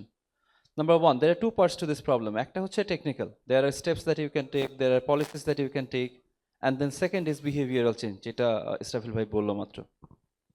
Behavioural change will take time. এটার জন্য আমাদের কাজ করতে হবে, এটার জন্য ট্রেনিং হতে পারে, এটার জন্য কন্ডিশনসগুলো তৈরি করা, সো দ্যাট কন্ডিশনসগুলো মানুষের বিহেভিয়ারকে ইনসেন্টিভাইজ করে in a certain way, efficiency গেইনের দিকে যায়। Technically you look at some solutions. One of the solutions that we have been thinking about, আমাদের গভর্নমেন্টের মধ্যে অফকোর্স ইনস্টিটিউশনসের সাইলো থাকে, গভর্নমেন্টের মধ্যে অনেকগুলো silo. One of the silos that is often talked about, BIDA, BEZA, আরও কতগুলো institutions, they all work separately. আমি অ্যাজ আ বিজনেস আমি যখন তৈরি করতে যাবো, আমার বিজনেসের জন্য একটা রেজিস্ট্রেশন করতে হয়, আবার আমার ইসের জন্য ট্রেড লাইসেন্সের জন্য এক জায়গায় যেতে হয়, তার আগে আবার আমার কাজ করার জন্য নতুন একটা ডিজিটাল আর একটা রেজিস্ট্রেশন শুরু করছে, আর একটা ইনস্টিটিউটের কাছে যেতে হয়। So one thing is identify the silos in different places and গভর্নমেন্টকে রিস্ট্রাকচার করা in a way so that it becomes more efficient, so that যখন বিজনেসেসগুলো চাচ্ছে তো একটা সমাধান করতে, maybe one stop solution, অথবা যখন গভর্নমেন্টের মধ্যে different departments they talk to each other, that's one solution that we have to really think about কীভাবে সাইলোগুলো ভাঙা যায়। সেকেন্ডলি, আমরা যখন one conversation that we often keep on having, যে আমাদের যে ব্যুরোক্রেসি আছে, ব্যুরোক্রেসির মধ্যে এই প্রবলেমটা হাউ ডু ইউ ইনসেন্টিভাইজ তাদের মধ্যে যাতে এফিসিয়েন্সি গেইন হতে পারে। one of the conversations we are having, not আমাদের policy এখন পর্যন্ত, is how do you introduce competitiveness there? Maybe lateral entry might help there. এবং এটা আমাদের করতে হবে. A lot of the challenges of the current time, for example, আমাদের যদি গভর্নমেন্টের মধ্যে থেকে আমরা চিন্তা করি যে এখান থেকে BCS এর মাধ্যমে যারা আসবে ওইখান থেকে we will have an AI expert who is going to bring efficiency, AI introduction এর মাধ্যমে ওই জায়গায়. That's something that we are not going to have. Last গভর্নমেন্টের সময় we have some units যেটা এটা করা হয়, বাট আমাদের এই গভর্নমেন্টের সময় if you introduce a bit more that, আমরা শুধুমাত্র বলছি public private partnership when it comes to maybe investment, but we also need to think about public private partnership when it comes to skills there, when it comes to efficiency gain. So you have to really think about it creatively. The solution is not very sharp. হঠাৎ করে চলে আসবে সেটা না, ইসরাফিল ভাইয়ের সাথে আমি eco করি, but we have to keep at it and think about it from both perspectives. One, শুধুমাত্র বিহেভিয়ারাল চেঞ্জই যে আমরা পেয়ে যাবো একদিনে তা না, that's adaptive change, but technical কী কী সলিউশনসগুলো আমরা এখানে ইন্ট্রোডিউস করতে পারি যেটার মাধ্যমে বিহেভিয়ারটা স্ট্রাকচার্ড হবে, that's something we also have to think about as politicians. ধন্যবাদ। হ্যাঁ, এখানে এই প্রশ্নের একটা শর্ট করে একটু সেকেন্ড পার্ট, একটা ফাড়াপার প্রশ্নের একটা সেকেন্ড পার্ট ছিল যে ইন্ডিভিজুয়ালরা আমরা হাই ট্যাক্স পে করছি কিন্তু কর্পোরেট ট্যাক্স কোথায়? আমরা জানি যে আমরা উইক স্টেটের একটা স্টেটের ক্যাপাসিটি যখন উইকনেস থাকে তার একটা বড় ইন্ডিকেশন হলো যে তারা কর্পোরেট ট্যাক্সটা বা যে এই ডাইরেক্ট ট্যাক্সটা এটা তারা এক্সট্র্যাক্ট করতে পারে না। এটা ইন্ডিভিজুয়ালদের ইনকাম ট্যাক্স প্লাস এই ভ্যাট, তারপরে এক্সাইজ, কাস্টমস, এগুলোর উপর দিয়ে এক্সট্রাক্ট করে। কিন্তু কর্পোরেট, কারণ কর্পোরেটরা তো অনেক পাওয়ারফুল, তারা অনেক লিগাল, তার ইয়ে আছে। সুতরাং আমরা how do we account for that? আমরা কর্পোরেট প্রফিট ট্যাক্স, কর্পোরেট বিভিন্ন ট্যাক্সগুলো এটা কেমন করে আমরা এক্সট্রাক্ট করতে পারবো এটা নিয়ে। থ্যাংক ইউ আপা। সো আসলে we don't need to reinvent the wheel, the wheel has been invented elsewhere আর কি। হ্যাঁ, আমরা ধরেন এই কিছুদিন আগে আমি যখন চায়নায় গিয়েছিলাম তখন কিন্তু কোনো কিছুই ট্রানজ্যাকশনস কিন্তু আমি কি ক্যাশে করতে পারছিলাম না, সব কিছু আমাকে অ্যাপ দিয়ে করতে হচ্ছে। ইন্ডিয়াতে যদি যান সেম কন্ডিশন, যত ডেভেলপিং ইকোনমি যাবেন প্রত্যেকটা জায়গায় দেখবেন ইভেন একটা ফুচকাওয়ালা পর্যন্ত বা ডাবওয়ালা কিন্তু কি ডাব বিক্রি করছে না without the digital payment system. This is the long term solutions, যে আমরা যদি ইউপিআই মানে ইউনিফাইড যে পেমেন্ট ইন্টারফেস এই সিস্টেমে যদি যেতে না পারি তাহলে আমরা ট্রেসেবিলিটি এনশিওর করতে পারবো না একজন ব্যবসায়ীর আসলে প্রকৃত লেনদেন কত। এবং সাথে সাথে জ্যোতি ভাই যে কথাটা বলেছেন, there is an inverse relationship, কারণ এখানে একটা ফিসক্যাল পলিসিতে আপনাকে একটা ট্রেড অফ করতে হবে, কারণ আমাদের ট্রানজ্যাকশন ট্যাক্স অনেক হাই। আর যে কোনো ব্যবসায়ীকে জিজ্ঞেস করবেন যে ভাই আপনার 15% ভ্যাট বাংলাদেশে দেওয়ার মতো আসলে ক্ষমতা আছে? আপনার ইনকাম ট্যাক্স যে রেটটা আছে এটা কি ব্যবসায়ীদের দেওয়ার ক্ষমতা আছে? সব খরচ মিট আপ করার পর এটা আসলে নাই। তাহলে আমাদেরকে ওই যে ট্রাস্টের জায়গাটা কিন্তু এখন আমরা আনতে পারিনি। আজকে যত জায়গায় যান, ছোট ছোট দোকানদার যারা আছে, মালিক সমিতি যারা আছে, তারা একটা ম্যানেজ সিস্টেমে ভ্যাট ট্যাক্স দেয়, ম্যানেজ সিস্টেমে, যেটা অ্যাকচুয়াল ট্রানজ্যাকশনের উপর বেস করে না। সো যার কারণে যারা সৎ করদাতা আছেন এগেইন তাদের উপরে কিন্তু বার্ডেনটা বেশি পড়ছে। সো পলিসিতে একটা চেঞ্জ আনতে হবে, ট্রেড অফ করতে হবে, এবং সাথে সিস্টেমকে ইমপ্লিমেন্টেশন আনতে হবে, যেটা ডক্টর নকিবও বলেছেন। কম্প্রিহেন্সিভ ডিজিটালাইজেশন ছাড়া এটা কখনোই সম্ভব না, এবং if not now it will be never. এবং আমি মনে করি পরবর্তী যারা আসবেন তাদের জন্য এটাই হচ্ছে সবচেয়ে বড় উদ্যোগ, কারণ না হলে এই যে ব্যুরোক্রেসি যে ইস্যুসটা যেখানে আমার আটকে আছে, আপনি এটা ট্রেস করতে পারবেন না যে কোন জায়গায় এটা আটকে আছে। Thank you very much. ধন্যবাদ। আমাদের খুব ডিস্টিংগুইশ একটা প্যানেল ছিল এখানে, আর অনেক কিছু বলার ছিল, অনেক প্রশ্ন ছিল।